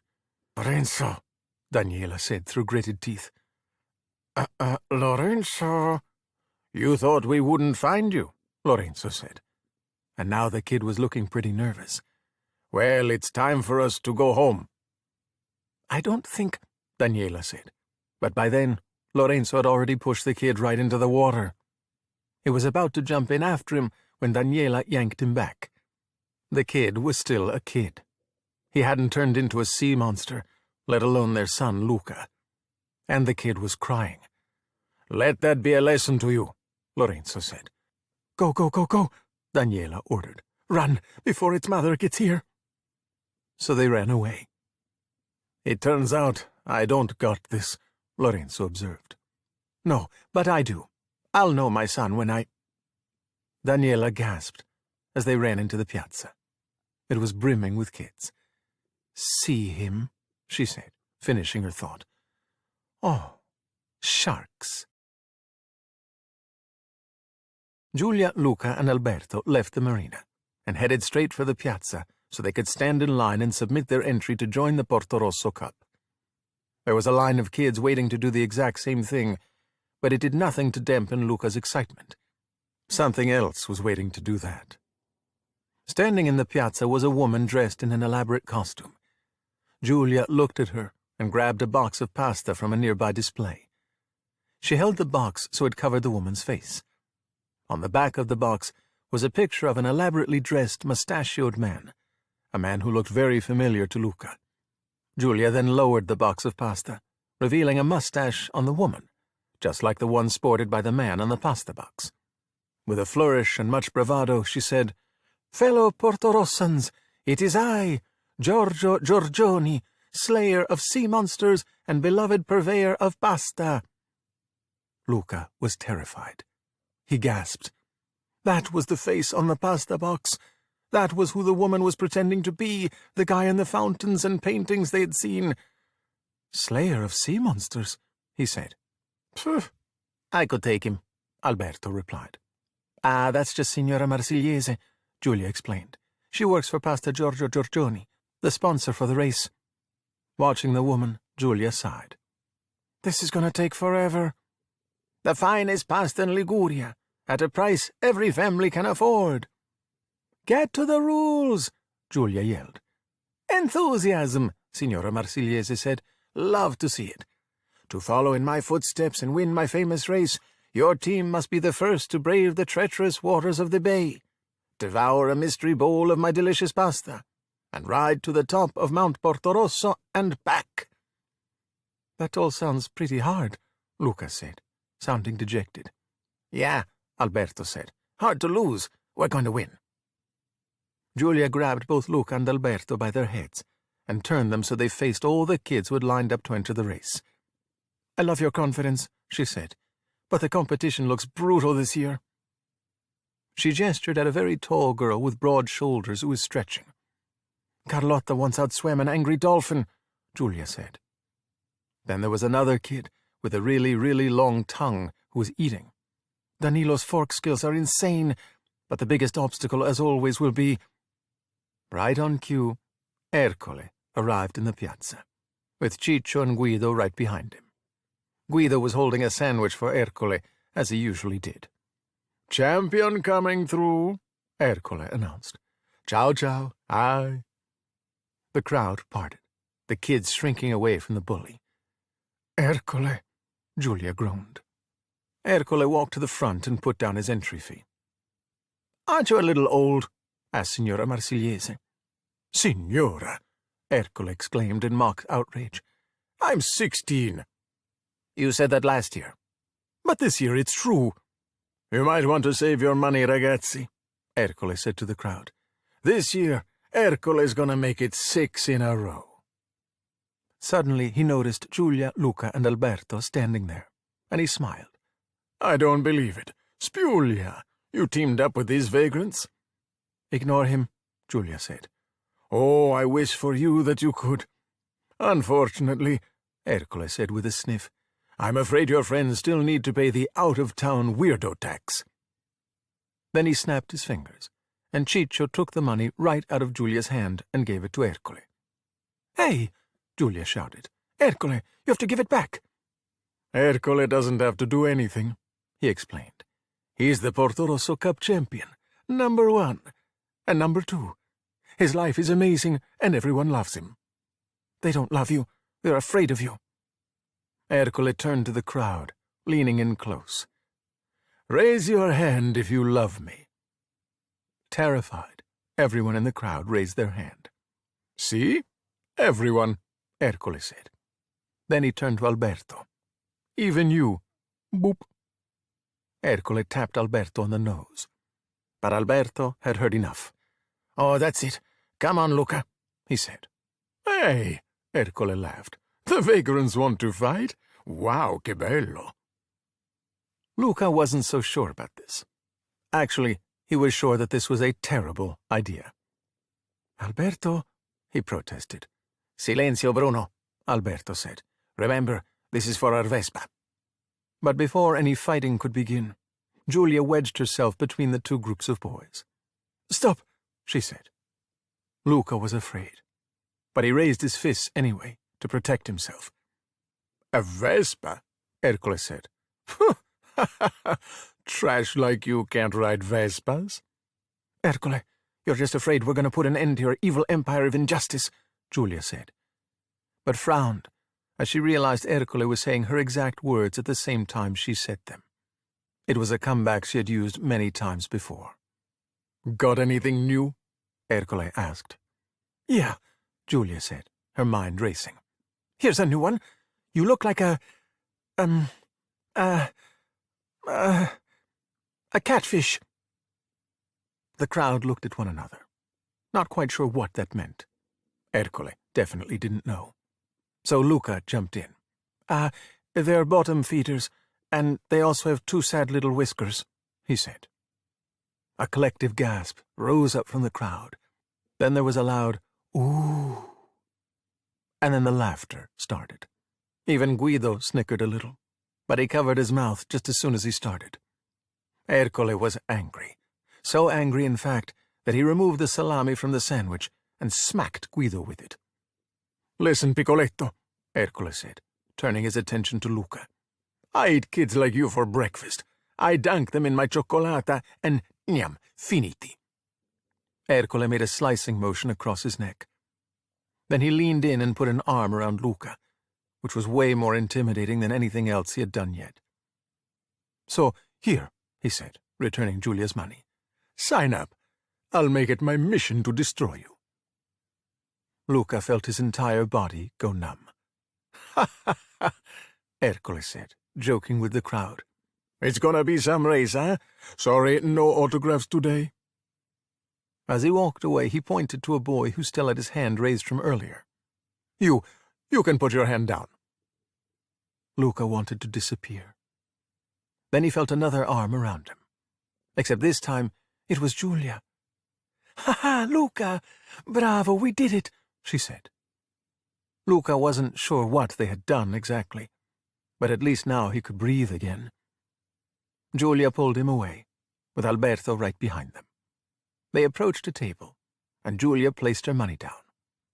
"Giulia Marcovaldo," the girl said proudly. "Ciao, Giulia," Signora Marsigliese said. "Team of one?" "Not today," she said, nudging Luca.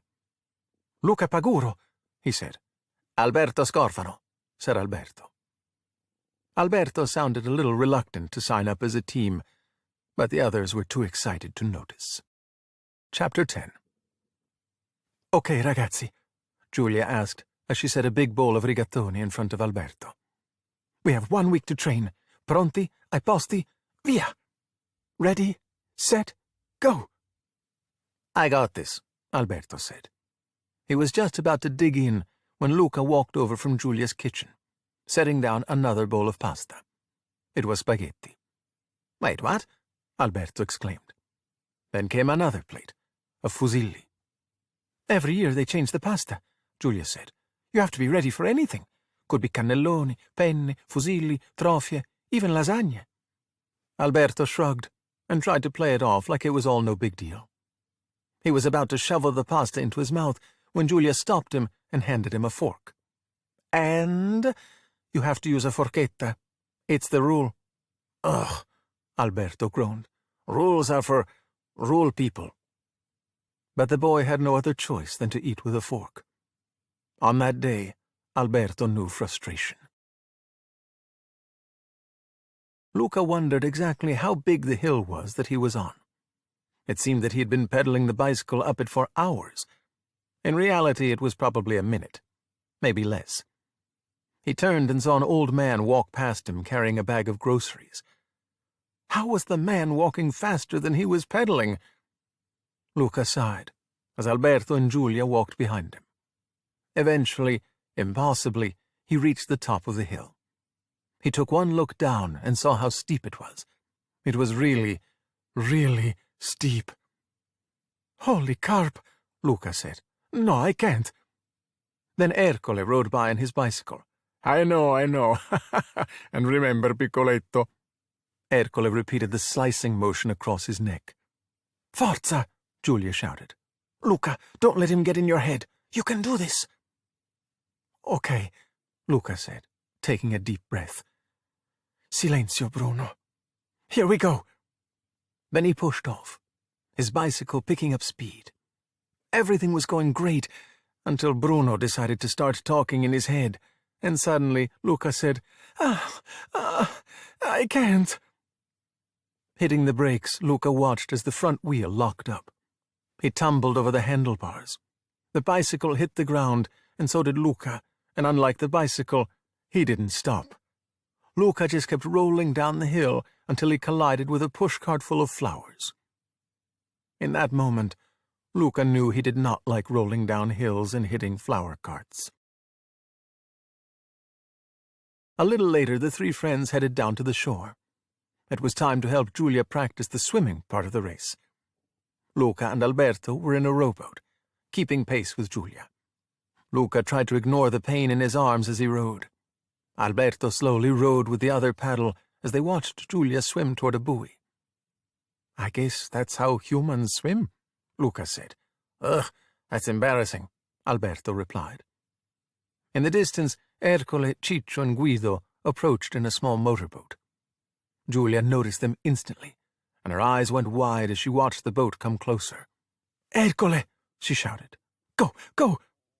Alberto and Luca began to row faster.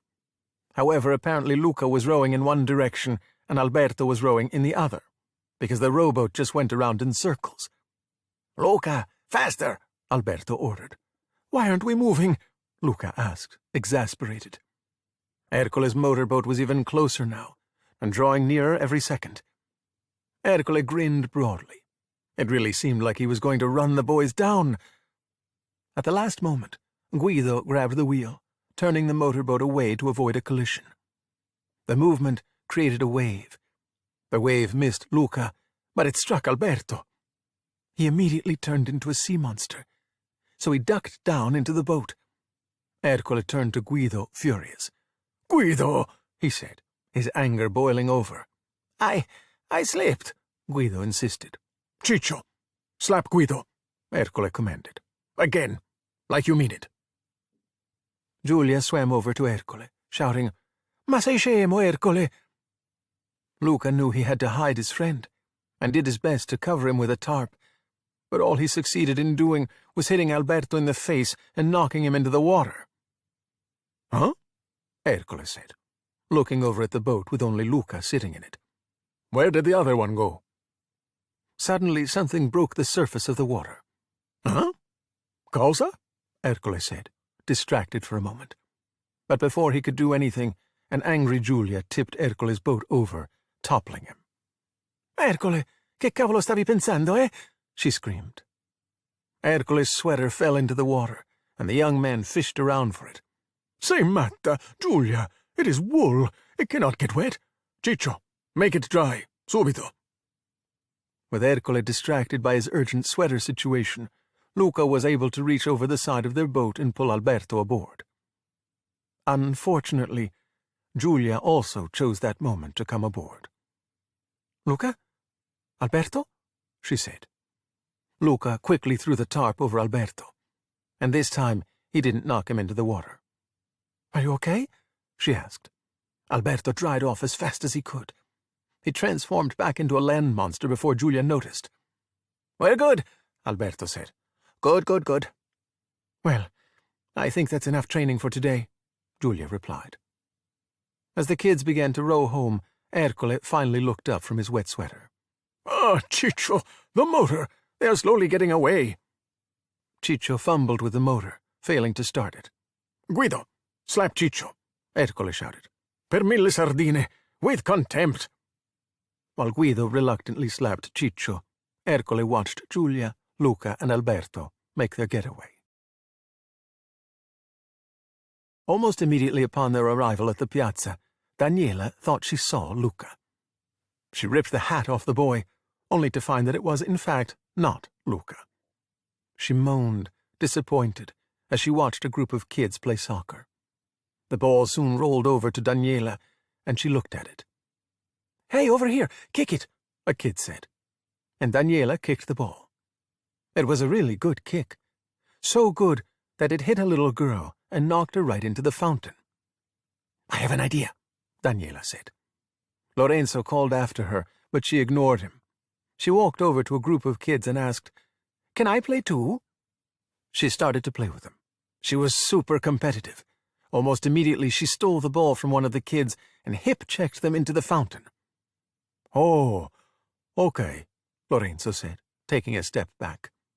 He watched as his wife dominated the game. The kids raced after Daniela, but they were no match for her skills. One by one she played against them, and one by one she knocked them all into the fountain. It took Lorenzo a while to realize what she was doing. Daniela was narrowing the list of suspects by process of elimination. Each time a kid went into the fountain and didn't transform into a sea monster, they knew it wasn't Luca. "Not our kid," Lorenzo said as another one went in. "Not our kid." "Let's see Bianca Branzino do that," Daniela said. Then did the dolphin call better than Bianca Branzino ever could. But they still hadn't found Luca.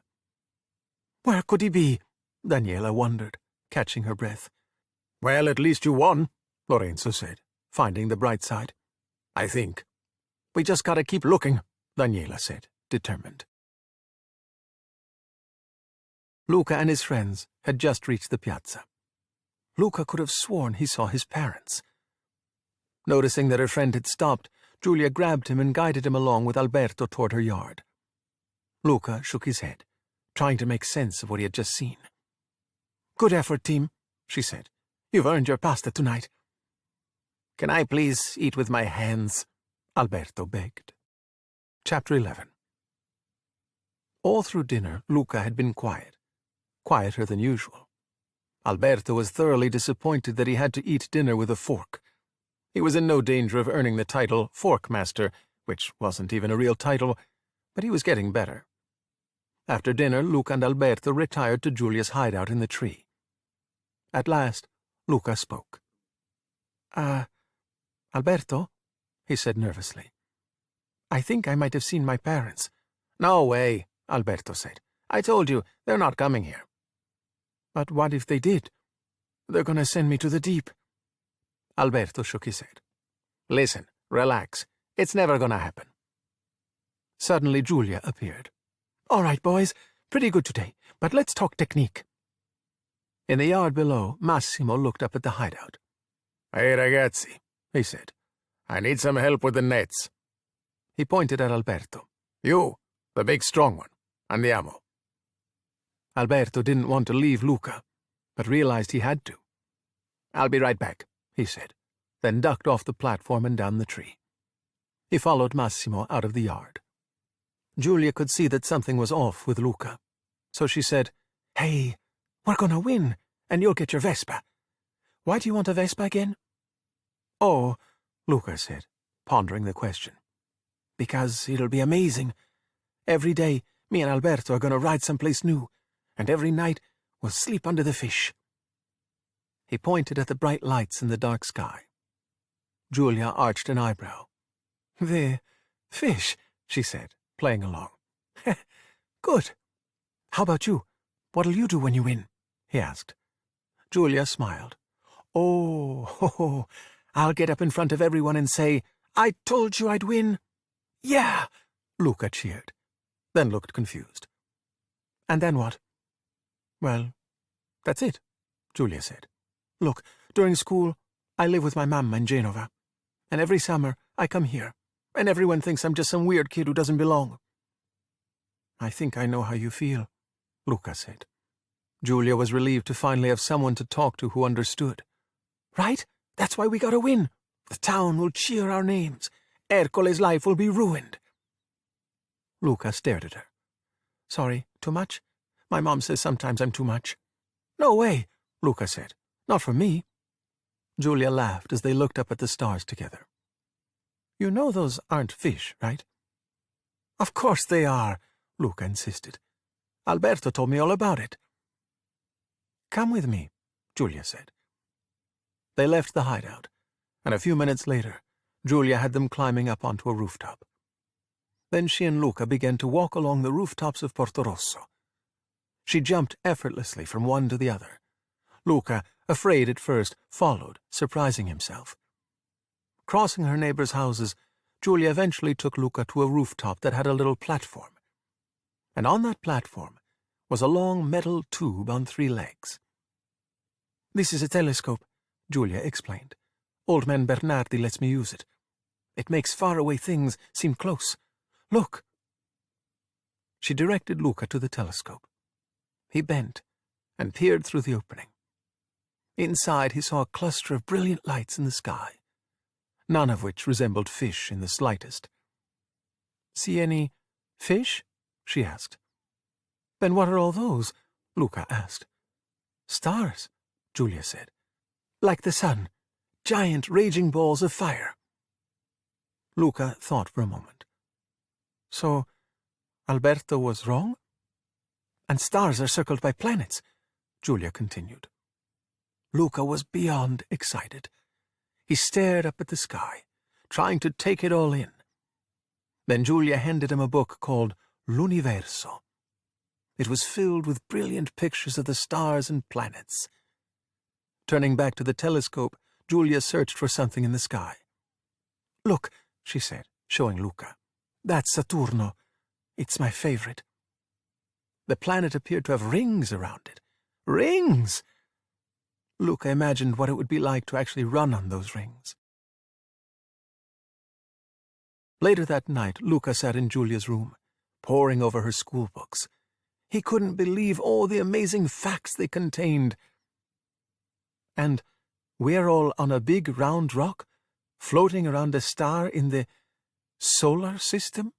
Luca asked, paging through one of the books. "So cool, right?" Julia said. "And is there anything beyond the solar system?"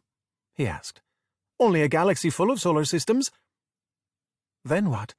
A universe full of galaxies." Luca laughed. "And then what?" "And then," Julia said, "I don't know. But next year in advanced astronomy, I'm going to use my school's telescope, so maybe I'll find out. That thing's huge. I wish I could show it to you." Luca grinned and stood up. "Just promise you'll tell me everything you see," he said, and in his excitement he sounded like Julia. "Sorry, too much?" "Never," Julia said, and she meant it. "Hey, Luca," Alberto said, standing outside the window. "I've been looking everywhere for you." "Oh, sorry," Luca said, and he noticed that Alberto was glaring at him. "Just come on. Let's go," Alberto said tersely. Staring at the book in his hands, Luca turned to Julia. "Could I maybe borrow this, just for tonight?" Julia took the book from Luca's hands and picked up a pen. She scribbled something on the first page and handed it back to him. Staring at the page, Luca saw that she had written something. Luca. The name was right below the "This book belongs to" line. "You can have it," Julia said. "The universe is literally yours." "Wow," Luca said, amazed. "Thank you." Alberto popped up once more and said, "Luca." "Oh, okay," Luca said, not wanting to leave. He went out the window and joined Alberto. "Where are we going?" Luca asked. "Come on, I got something to show you." Alberto had led Luca out into Portorosso's night streets. His head was still buzzing with wonderment from all the things he had learned from Julia. "Hey, you won't believe this," he said, pointing at the sky. "Those aren't fish." "What?" Alberto said. "Yeah, Julia explained it to me. They're fires, but like 1,000,000 times bigger." No, they're not," Alberto said, cutting off his friend. Luca didn't know why Alberto was being that way, so he walked in silence. Alberto was quiet too.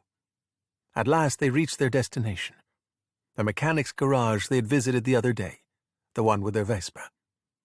They looked in the window and saw the beat-up scooter sitting there, with a little sign that said, "For sale." Soon you'll be ours, sweet Vespa, Alberto said with a sigh. Benny put his drawing up against the window. Take a look. I thought of every single thing we're going to need. Also, I added flames. That's so cool, Luca said. Benny started to draw on the window. And we can bring a telescope, too. Alberto stared at Luca's telescope drawing, and then he added some lightning coming out of it. No, Luca said. You look through it. He erased the lightning, and Alberto looked disappointed. But Luca continued. Julia says there's an even bigger one at her school. That was when it hit him. Wait! What if we visit her there?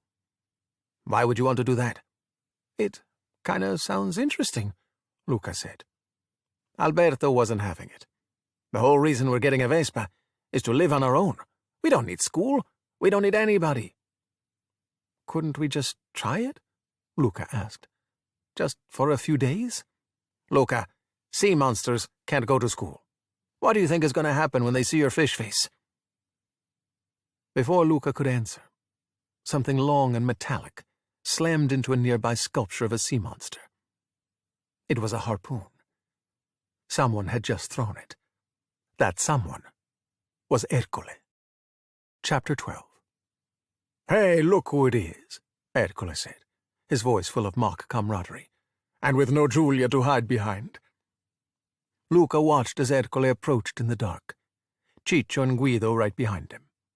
He wanted to run, but Alberto had planted his feet. Luca knew there was no way his friend was going to leave. Something's fishy with you two, Ercole said. I mean, besides the smell, you're hiding something. Is it that we're smarter than you? Alberto said. I mean, we're not really hiding that. It's just kind of obvious. Ercole glared at Alberto. You know, people think I'm a nice guy. Always joking around. He reached out and grabbed Alberto roughly, shoving him against a wall. But really, I'm not. Stop! Luca yelled. Ercole nodded, and Ciccio and Guido took hold of Alberto, keeping him against the wall. Then he shoved Luca to one side. Wait your turn, Piccoletto. Ercole turned his gaze to Alberto again. I want to make myself very clear. This is my town, number one. Then he punched Alberto. And number two, I don't want you in it. I said stop! Luca thundered. And to his disbelief, he found himself holding the harpoon that Ercole had thrown earlier. It was right up against Ercole's chest. Ercole grinned and took a step closer to Luca. Put that down, Piccoletto. You'll hurt yourself. But Luca didn't put it down. Let him go, he said, terrified. With a nod from Ercole, Ciccio and Guido shoved Alberto at Luca. Go now, Ercole said, before I change my mind. The two boys backed off, then ran. Luca tossed the harpoon to the side. Nobody wants you here, idioti! Ercole shouted after them. Keep running! Why did you make him mad? We should have left, Luca insisted. Somehow they had run all the way back to Giulia's house without anyone following them. Luca was out of breath and angry. We're fine, Alberto said, breathing hard, too. I had it under control. All you gotta do is follow my lead, remember? Before Luca could say anything, Alberto stormed into the backyard. The following morning, Luca was rudely awakened by Giulia doing her trumpet imitation again. Rise and shine, she shouted. That day's training regimen consisted of Alberto sitting in the family kitchen, filled with bowls and bowls of all kinds of pasta, and eating bowls and bowls of all kinds of pasta, with a fork. Alberto was frustrated, but determined to master the fork. He would eat all the pasta necessary to get that Vespa. After the pasta session, it was outside and on the streets for Luca to get in some bicycle practice. He was on the fish cart bicycle, of course, struggling to stay ahead of some kids walking along eating watermelon. The boys were ridiculously tired from their day of training, and after dinner, promptly fell asleep. They were awakened the following morning not by the sound of Giulia's mock trumpet, but by Massimo. Buongiorno, he hollered from the backyard. Andiamo, dai. When the boys scrambled down the tree, they saw the fish cart bicycle waiting for Luca. And for Alberto, Massimo held up a butter knife. His own knife. On the fishing boat, Alberto watched in amazement as Massimo pulled up the heavy fish net with one arm. He wanted to do it just like Giulia's father, so Alberto tried to pull a net from the water with one arm. It was a lot harder than it looked. As he pulled on the net, Alberto saw a shadow in the water. He recognized it instantly. It was a sea monster. Before Alberto could do anything, Massimo was already in motion, for he too had seen the shadow and reached for his harpoon. Alberto gasped as the fisherman hurled it into the water. "Sea monster!" Massimo shouted. A moment later, Massimo retrieved the harpoon, only to discover what he had captured was a large clump of seaweed. He sighed heavily, and so did Alberto. Alberto was about to get back to pulling up the fishing net when he got a good, close look at one tattoo on Massimo's arm.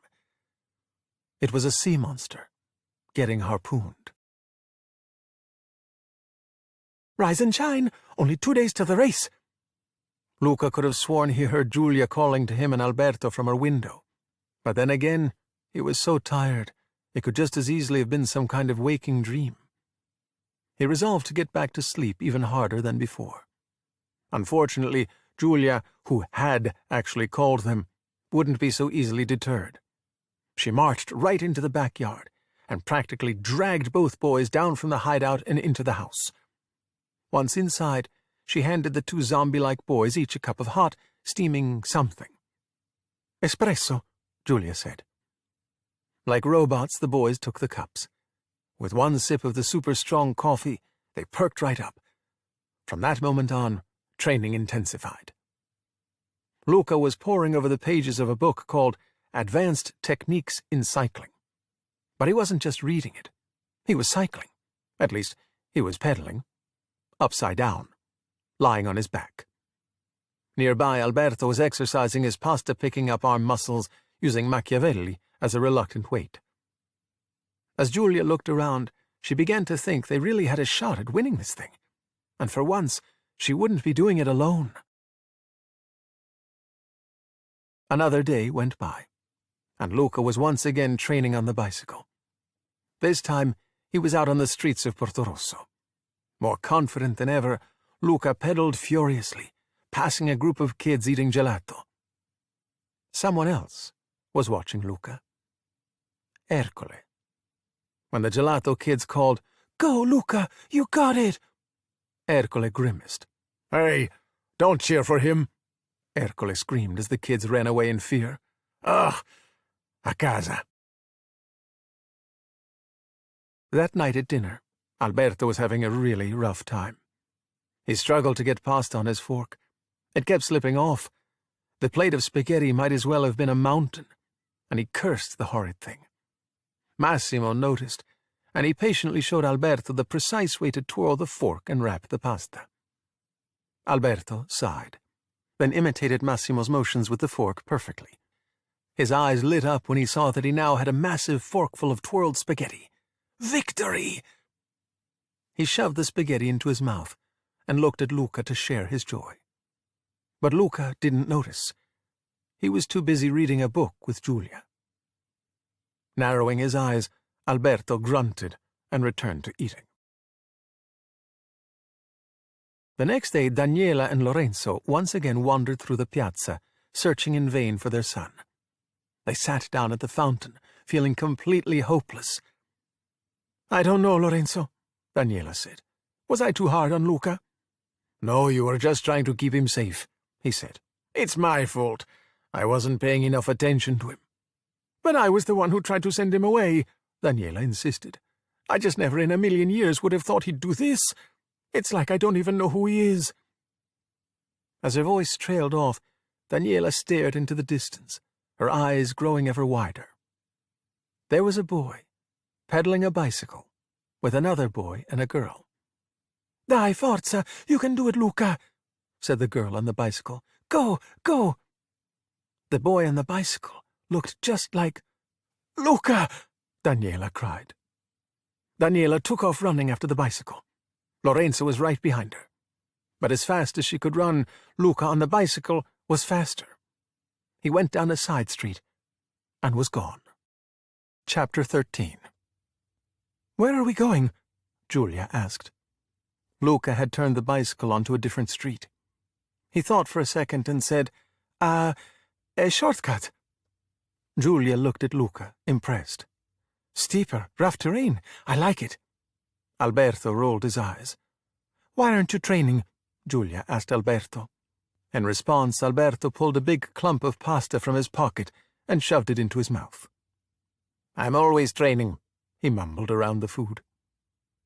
As the bicycle reached the top of a hill, Luca looked thoroughly exhausted. He turned toward the bottom of the hill and saw no sign of them. His parents. He had seen them, back near the piazza, and in that moment he'd panicked. That was why he had ridden so hard, so fast, and taken the shortcut. "Bravo, Luca," Julia said. "That was your bestest yet." Then she pointed down the hill at a train that was leaving the Portorosso station and heading up the coast. "Oh, guys, look! That's the train to Genova," she said. "That goes to your school?" Luca asked. Julia nodded as Luca looked at the train longingly. Alberto rolled his eyes again. "Phew," he said. "I was wondering, actually," Luca said slowly. "Is your school open to everyone?" "Well, it costs a little money, but I guess," Julia replied. "Great," Alberto said. "Thank you, Julia, for showing us the boring thing that takes us to the terrible place. Now can we focus on what matters? If we lose this race, we're not going anywhere."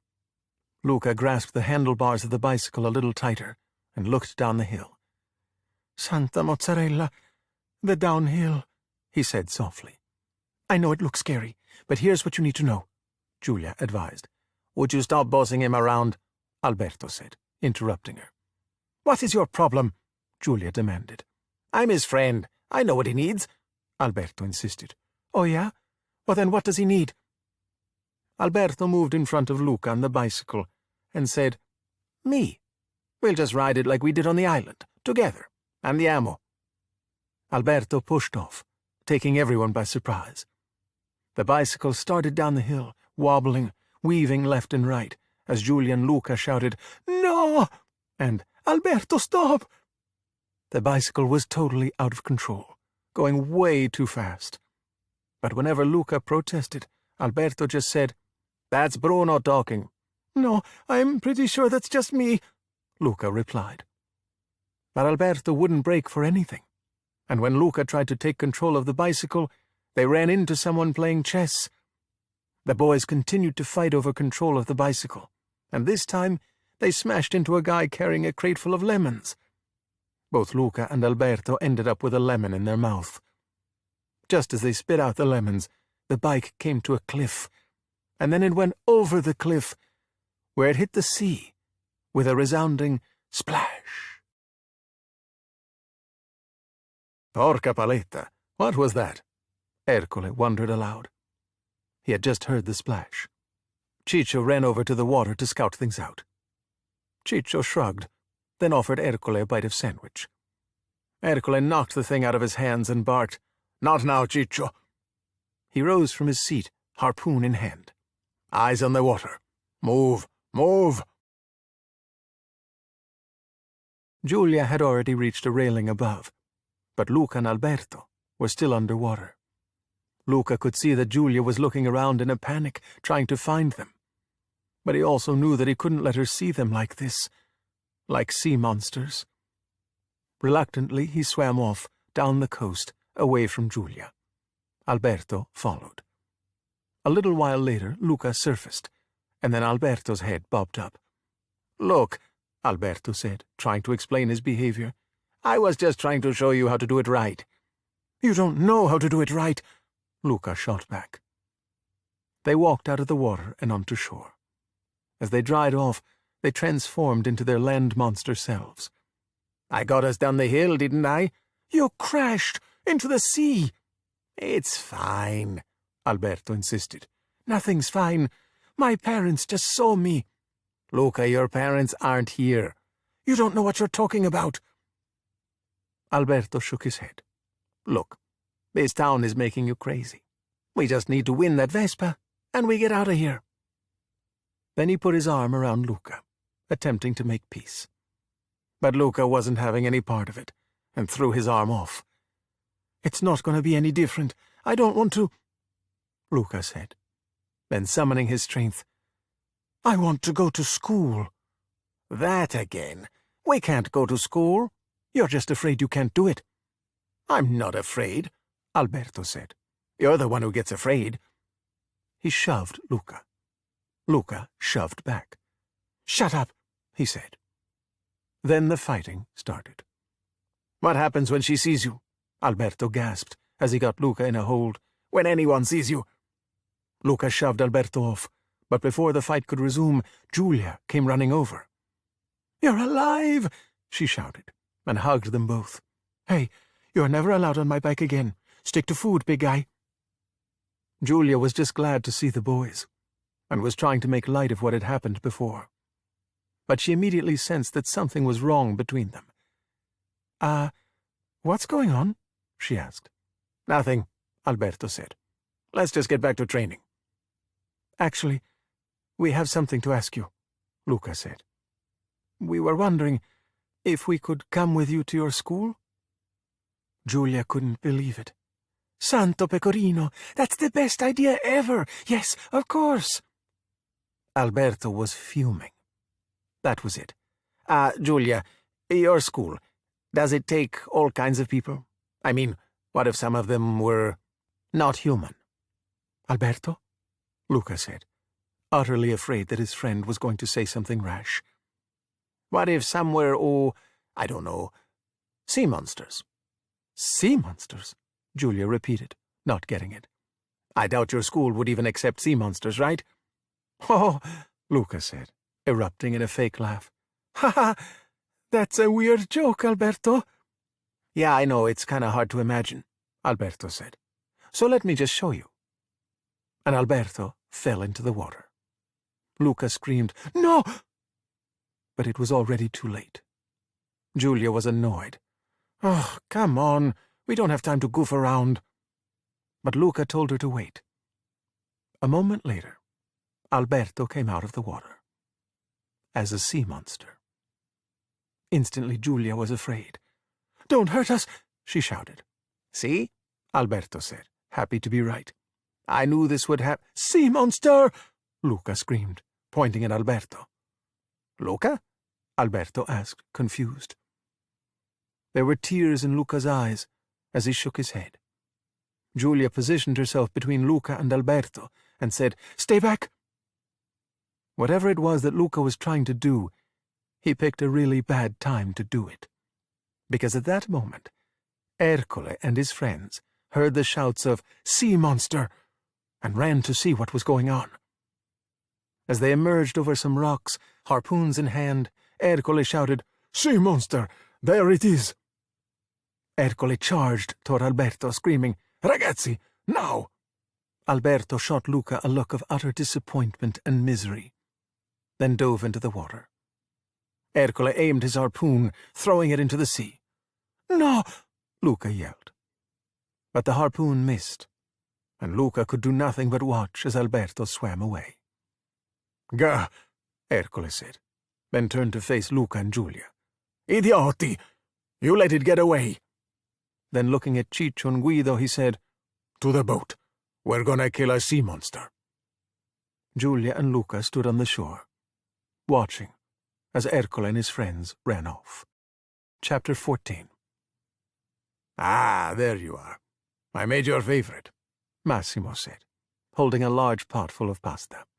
Trenetta al pesto. Giulia and Luca entered the dining room, their faces looking anything but happy. Where's Alberto? Massimo asked. He left, Signore Marcovaldo, Luca said. Massimo set the pot down and walked over to grab his coat. Do you know where he went? No, Luca replied nervously. But I don't think he wants anyone looking for him. Maybe not, Massimo said. But just in case. Massimo left the house, leaving Julia and Luca to sit there in stunned silence. "Okay, well, the two of us can still do the race," Luca babbled, trying to fill the awkward silence. "Luca, Julia began. "You'll swim, you'll eat, you've done both before, and I'll do the ride." "Luca, that's allowed, right? It should be fine, we're still okay.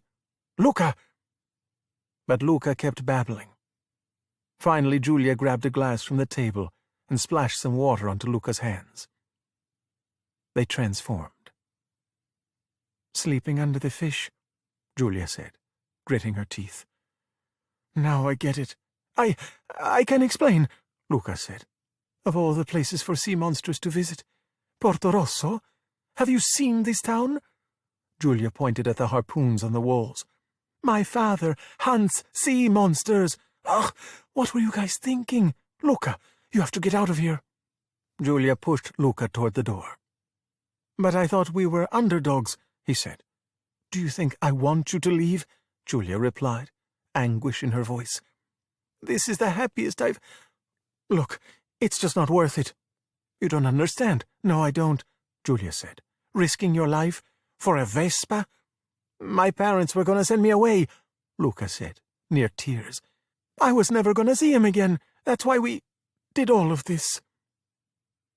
Suddenly, Luca realized what he had done. "But it's over now." He went to the door. "Goodbye, Julia. I'm sorry." Then he was gone. As Luca walked along the shore, he knew there was at least one thing he could do right. He could try to talk to Alberto. He swam back to Alberto's hideout and climbed up. But as he called out Alberto's name, Luca was shocked to find the place had been completely trashed. The cool human stuff that Alberto had spent all that time collecting had been ripped from the shelves and strewn around the floor, broken. "What are you doing here?" Alberto said coldly, looking down at Luca from the top of the stairs. I'm sorry," Luca said. "I never should have done that. I wish I could take it back." "Yeah, whatever," Alberto said, not buying it. "You're sorry. Now go away." Alberto turned, and Luca sighed.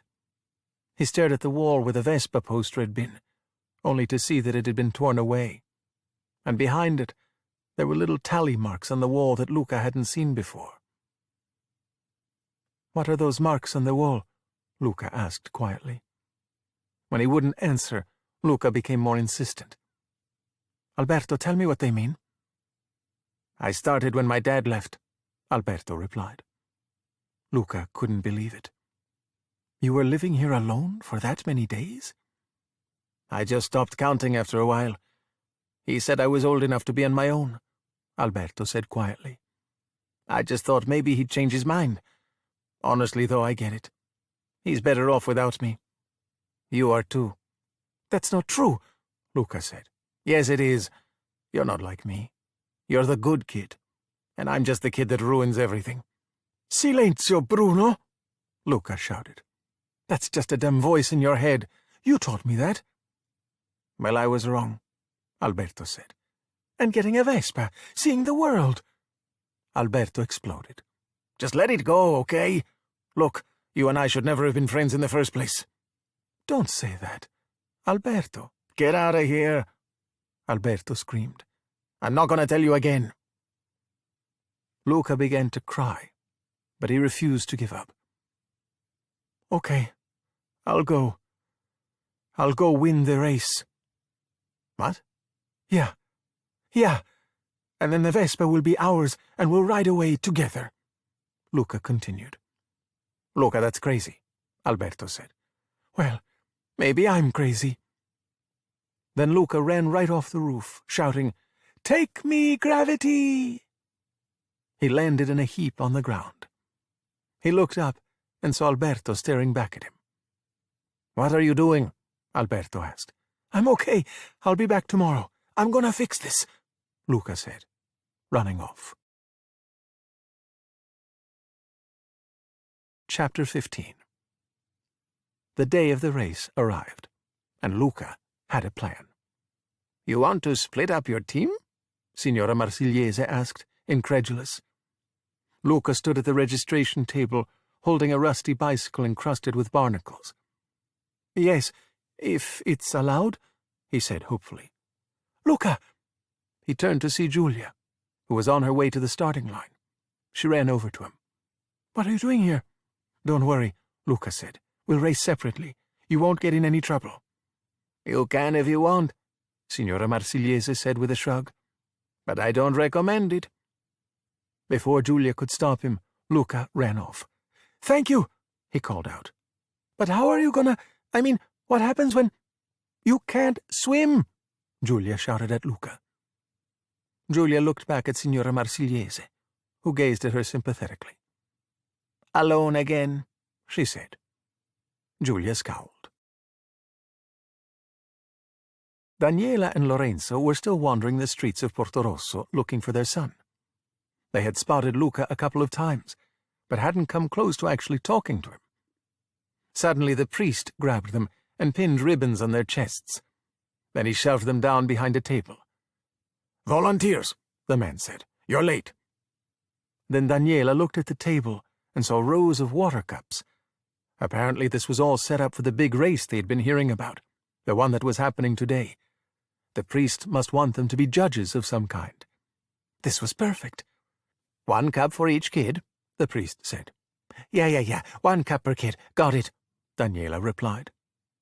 Lorenzo wasn't sure of what was happening, but he knew enough to trust Daniela, so he followed her lead. "Oh, yes," Lorenzo said. Then the priest handed them a bucket with a scrub brush. For when Julia, They did not know, and something told Daniela they did not want to know. Julia waited at the starting line, unsure of how this was all going to work out. She looked around, but saw no sign of Luca. Her eyes drifted to the crowd of people that had assembled, and she smiled when she saw her father with Machiavelli. "Forza, Giulietta!" her father hollered. Then Ciccio and Ercole walked right up next to her. Ercole took out a container and poured something all over Ciccio. "Ciccio, hold still," Ercole said, annoyed. Then he turned to look at Julia. "Olio d'oliva," olive oil. "He will cut through the water like a knife, an oily knife." At that moment, both Julia and Ercole spotted Luca. He stomped over to the starting line, wearing a full-body diving suit that he had taken from Alberto. "Oh, this makes me laugh," Ercole said. "I guess even your terrible friends don't want to be friends." Luca looked at everyone assembled at the starting line, but mostly Julia and Ercole. "Luca, this is a very bad idea," Julia yelled. "Hey, vagrant, can't afford a proper swimsuit?" Ercole jabbed. "Signore, signori," Signora Marsigliese called out, "the Porto Rosso Cup is about to begin. We know there have been a few sightings lately, but fear not. If any sea monsters show up today, we're ready for them." She turned and pointed to the harbor, at the fishermen in the boats with their nets and their harpoons. Luca gasped. He looked over at Julia, and she made a motion that said, "Get out of here, now!" But he didn't. "Swimmers, take your mark," Signora Marsigliese said. Taking a deep breath, Luca attached the helmet to his suit. Then the sound of the starting pistol echoed in his helmet, and all the contestants dove into the water. All of them, that is, except Luca. He just stood there, frozen, his pulse quickening, head shaking. Could he do this? He couldn't do this. There was no way. No, wait. That was Bruno talking. Silenzio, Bruno. Then Luca dove into the water.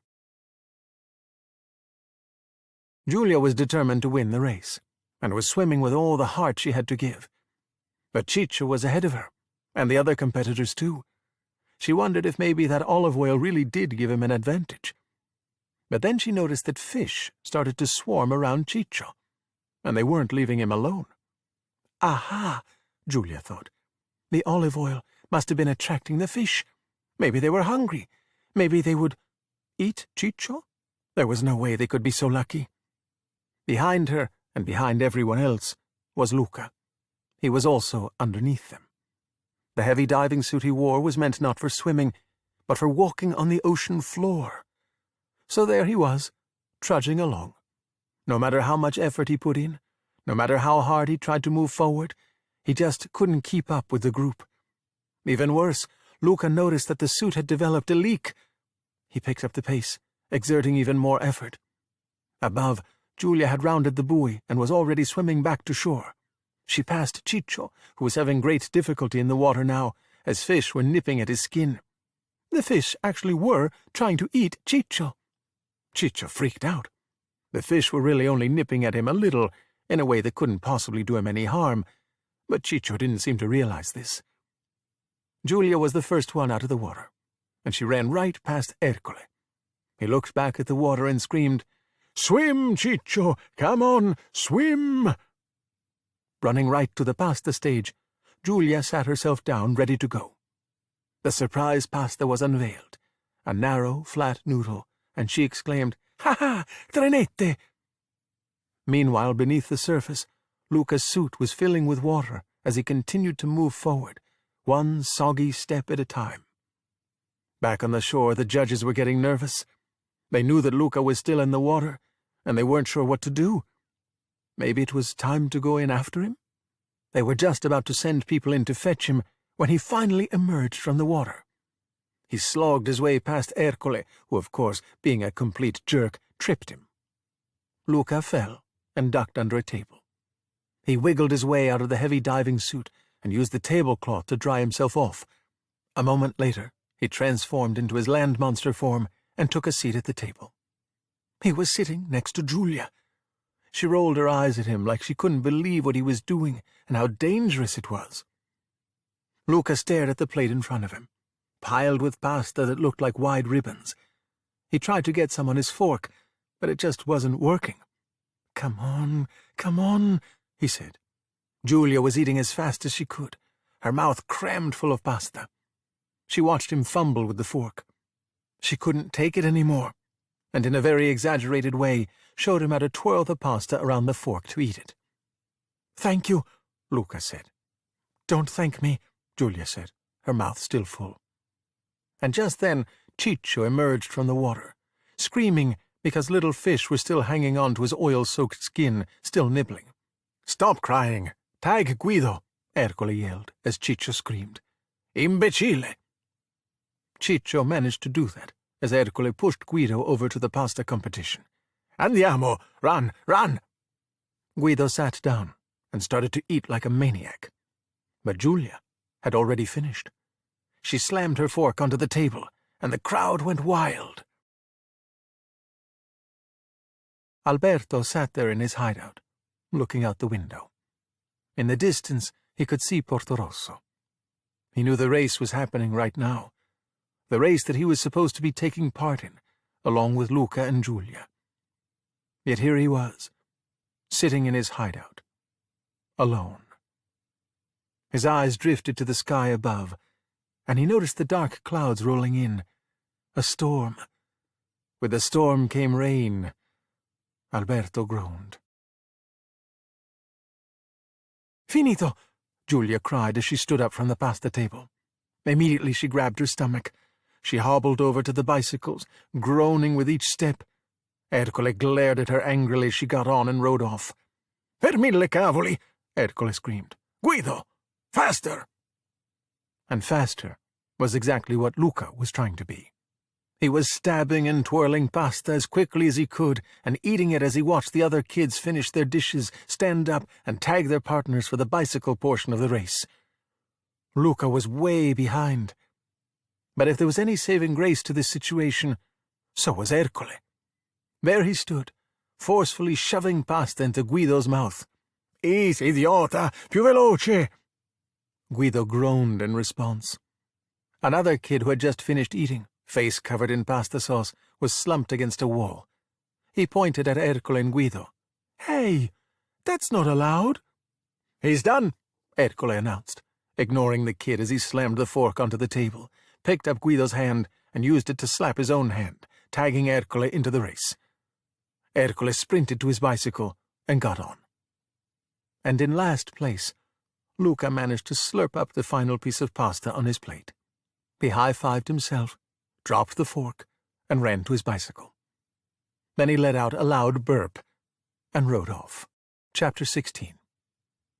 Kids whizzed by on their bicycles as Daniele and Lorenzo attempted to hand out the cups of water. It wasn't easy, because they were moving so fast, and frankly, they were still getting used to the sensation of moving around in air instead of water.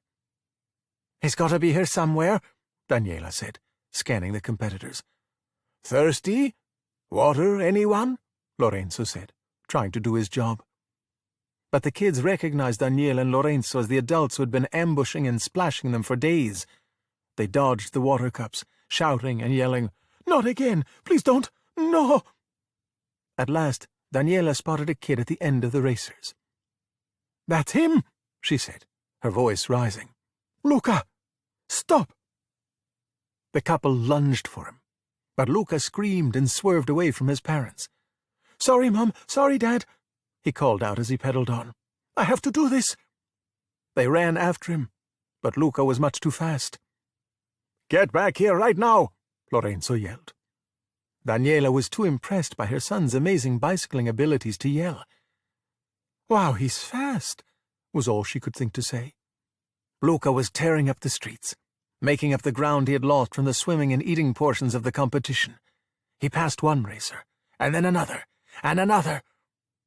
There came a rumbling sound in the distance, and Luca allowed his eyes to drift upward for just a second. Dark clouds were rolling in. He hoped the race would end before anything happened. Then he trained his eyes forward, where he saw Giulia, riding up in front of the pack. He could have sworn that he saw her cover her mouth, like she was trying to prevent herself from getting sick. That was when Ercole passed her. Adding insult to injury, he slapped the top of her helmet. "Oops," he said in a mocking tone. "Scusa." Giulia growled. "I'll catch you on the downhill." "Spulia, you never even made it to the downhill." Ercole laughed. Pleased with his performance and sure of his victory, Ercole slowed down for a moment. He even primped his hair in preparation for the cameras when he crossed the finish line first. So it came as an utter, horrible shock when he saw Luca pass him. "What?" Ercole screamed. "Impossible. He's cheating. Arbitro! Arbitro!" Luca said nothing. He just kept right on pedaling, heading up the hill, pumping his legs as hard as he could. For the first time in the entire race, Luca thought that maybe, just maybe, he might be able to win. And then a drop of rain fell on his hand. "No, no, no, no, no," Luca said as he looked down and saw the scales appear. The rain began to fall in the piazza, and the onlookers took out their umbrellas and opened them. Massimo was there, watching curiously as someone grabbed one of the larger cafe umbrellas. That was certainly unusual. Even more unusual, whoever had taken the cafe umbrella was now headed down the street with it. He wondered what was going on. Even with the rain, Luca refused to give up. He kept pedaling, even harder than he had before, as if he were in a race against the rain itself. With surprising speed, he made it to the top of the hill. But now the rain turned into a downpour. Luca had no choice but to pull his bicycle over to the side of the road and duck under an awning, right before the downhill portion of the race. "Oh, not now," Luca moaned. "Come on, come on, come on. I'm so close. Please stop." Luca pleaded with the rain, but it was no use. He might as well have been talking to a sky full of fish. Then something made him look up.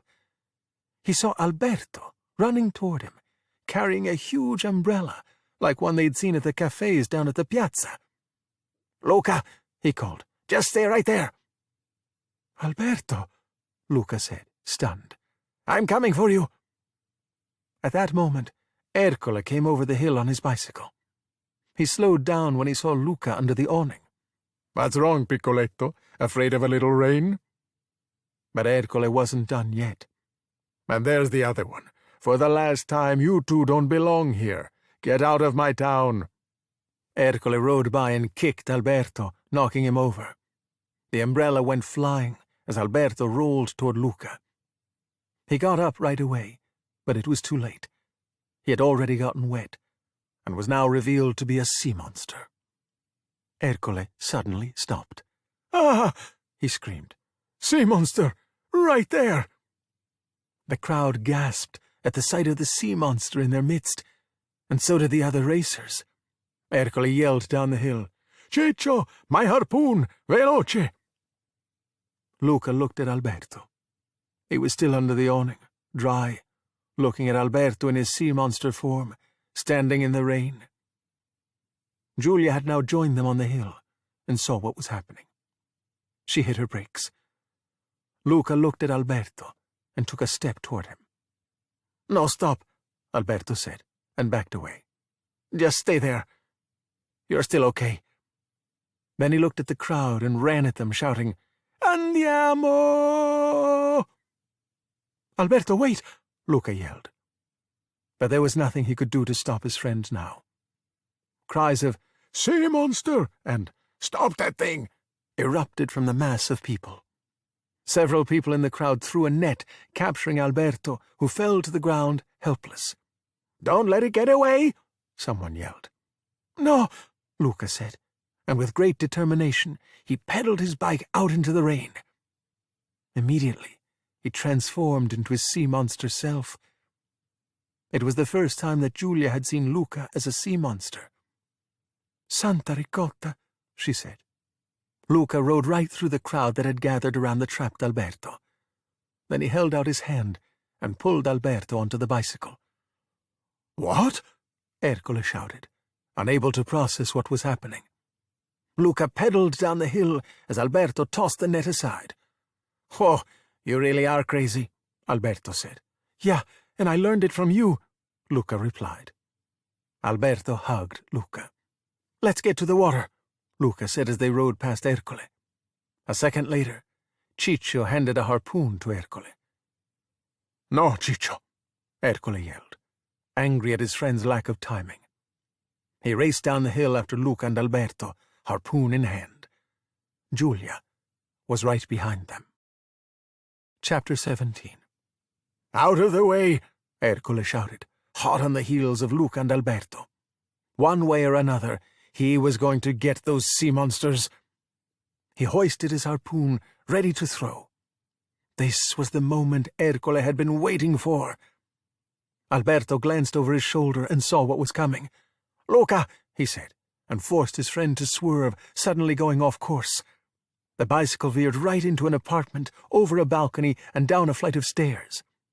There was a lot of screaming as they went from the stairs and onto the roof of an apartment building. They jumped off the roof and somehow, miraculously, ended up back on the racecourse, right behind Ercole and Giulia. "Son!" Luca turned his head briefly, as he saw his father and mother standing by the side of the road under a tarp. "You should have left when I told you," Ercole said, readying his harpoon. "Now I gotta kill some sea monsters." Luca leaned to one side, transferring his weight as he tried to evade Ercole. But Ercole was closing in fast. Ercole and that horrible harpoon. Then Giulia caught up with Ercole.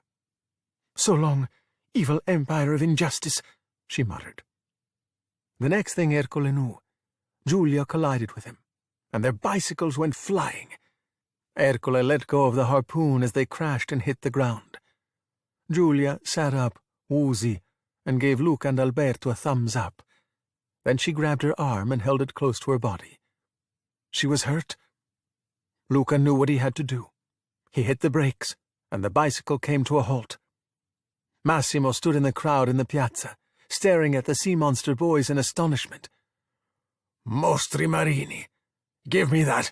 he shouted, grabbing a harpoon. Meanwhile, both Luca and Alberto hopped off the bicycle and ran back to help Giulia off the ground. "Giulia," Alberto said, his voice full of concern. "Are you all right?" Luca asked. "Guys, I'm okay," she said, a little dazed by seeing her two friends in sea monster form. The boys lifted Giulia, carrying her all the way into the piazza.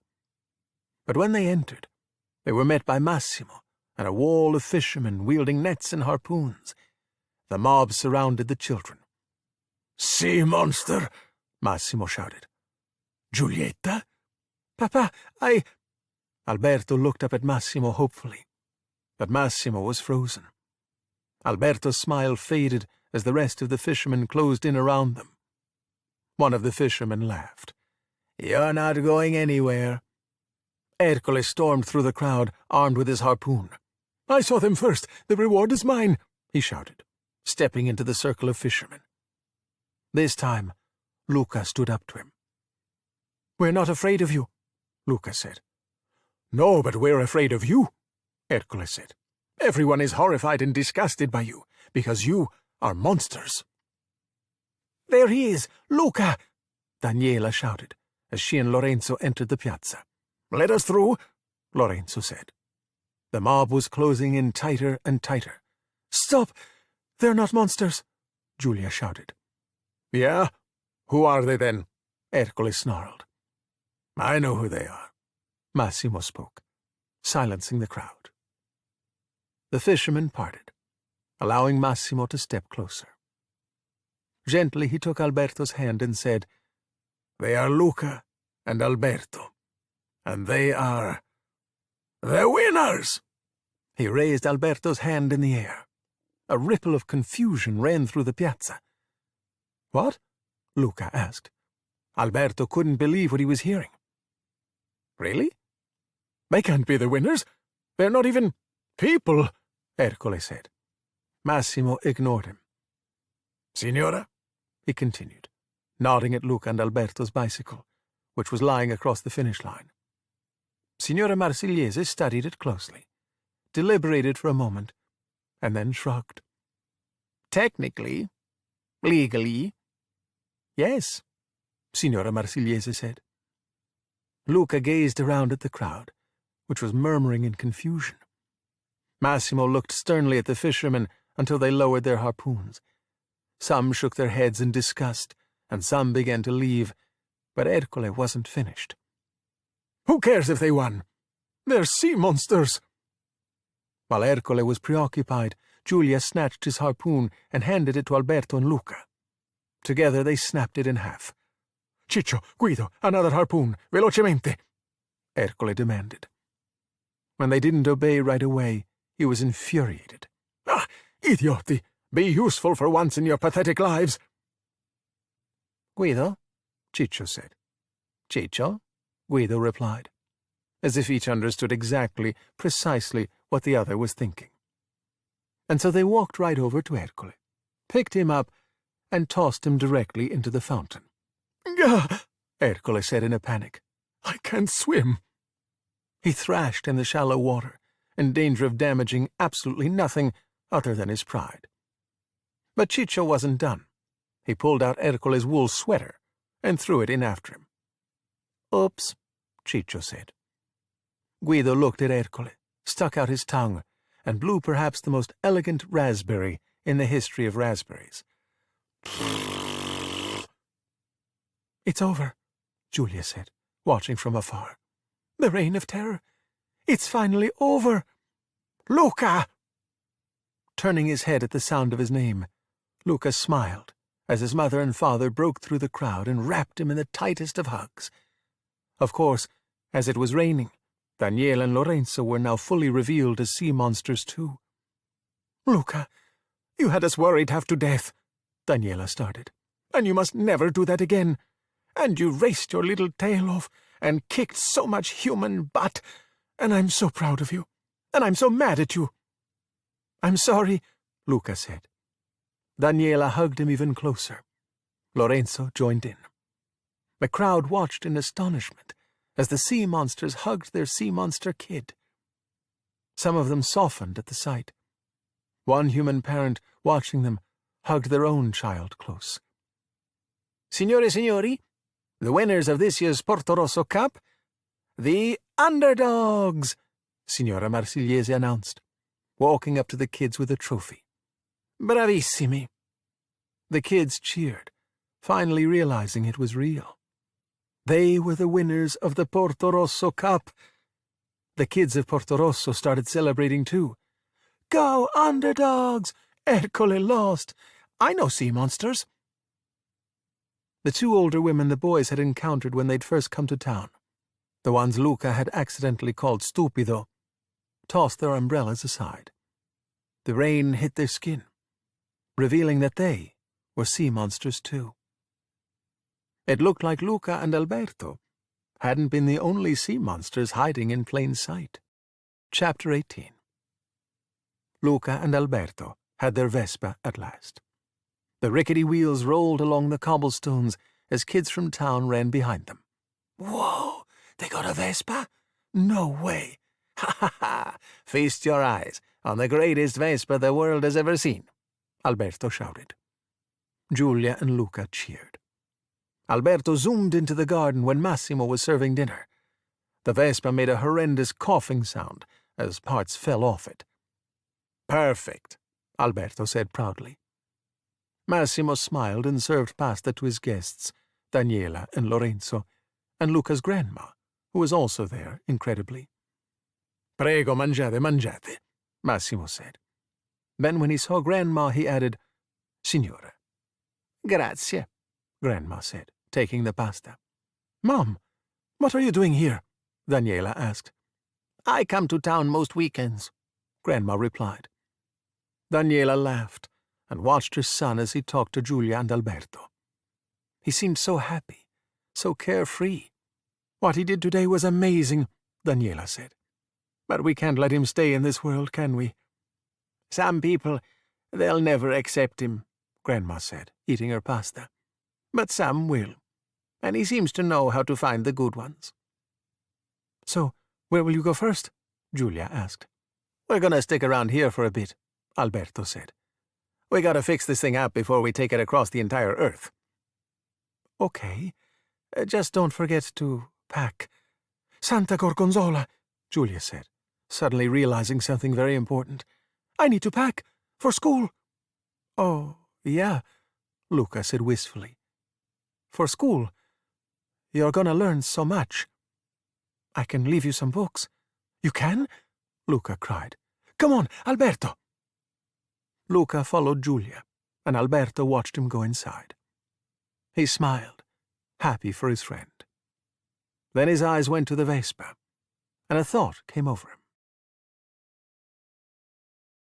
It was early in the morning, and the Porto Rosso train station was anything but crowded. Massimo had gotten Giulia to the station early, not wanting to risk her being late and missing the train. And you have your lunch for the train? Massimo said, looking at his daughter and her bags. Si, Giulia confirmed. Sweater if it gets cold? For the millionth time, si, Giulia said. I love you too, Papa. Then she gave her father a big hug and turned to see Alberto and Luca. Santa Mozzarella, Giulia said. We did it. Alberto grinned as Giulia wrapped her arms around him and Luca, hugging them both. Ciao, Giulia, Luca said, and he watched as she boarded the train. Tears came to his eyes. As Giulia disappeared inside, she called out, Ciao ragazzi, a presto. Luca wiped his tears, then faced Alberto. Well, let's go fix up our Vespa. Alberto looked at his friend. He had a piece of paper in hand. Yeah, he said. About that. Crazy thing. I might have sold it. Alberto handed the paper to Luca. It was a train ticket. To Genova. What are you talking about? Luca said. He looked at the ticket in his hand, not quite sure what was happening. And when he looked up, he saw that his parents and his grandma had arrived on the train platform. Carrying a bag, they walked over to Luca. Mom? Dad? Grandma? Luca said. What's going on? Daniela spoke first. If you promise to write to us every single day, and be as safe as possible, and I mean safer than safe, you can go to school. I can? Luca said, in shock. It's all arranged, actually, Lorenzo said. You'd stay with Giulia and her mom. Your friend talked them into it. Wasn't easy, Grandma added. Luca looked at Alberto, who shrugged.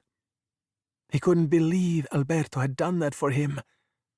Luca, do you promise? Daniela repeated. Yes, yes, I promise, Luca shouted. He hugged everyone and was so overcome, all he could manage to say was a heartfelt, "Thank you." "Just remember, we are always here for you," Daniela said, reaching to fix Luca's hair, then catching herself. "Okay?" "Hey, look me in the eye," Luca said. "You know I love you, right?" "I know," Daniela said. Then Luca kissed his mom and said, "Come on, Alberto, the train's gonna leave." "Oh, hang on," Alberto replied. Luca had already run down the platform and toward the train door when he noticed that Alberto had no bag with him. Nothing. "Where's your stuff?" Luca asked. "Yeah, well, you see," Alberto tried to explain. "You are coming, right?"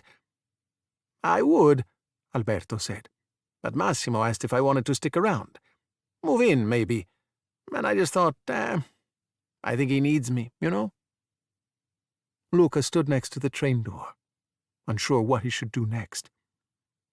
"I can't do it without you," was all he could say. Then Alberto handed Luca another piece of paper, something that had been taped back together. It was a drawing he had made of the two of them.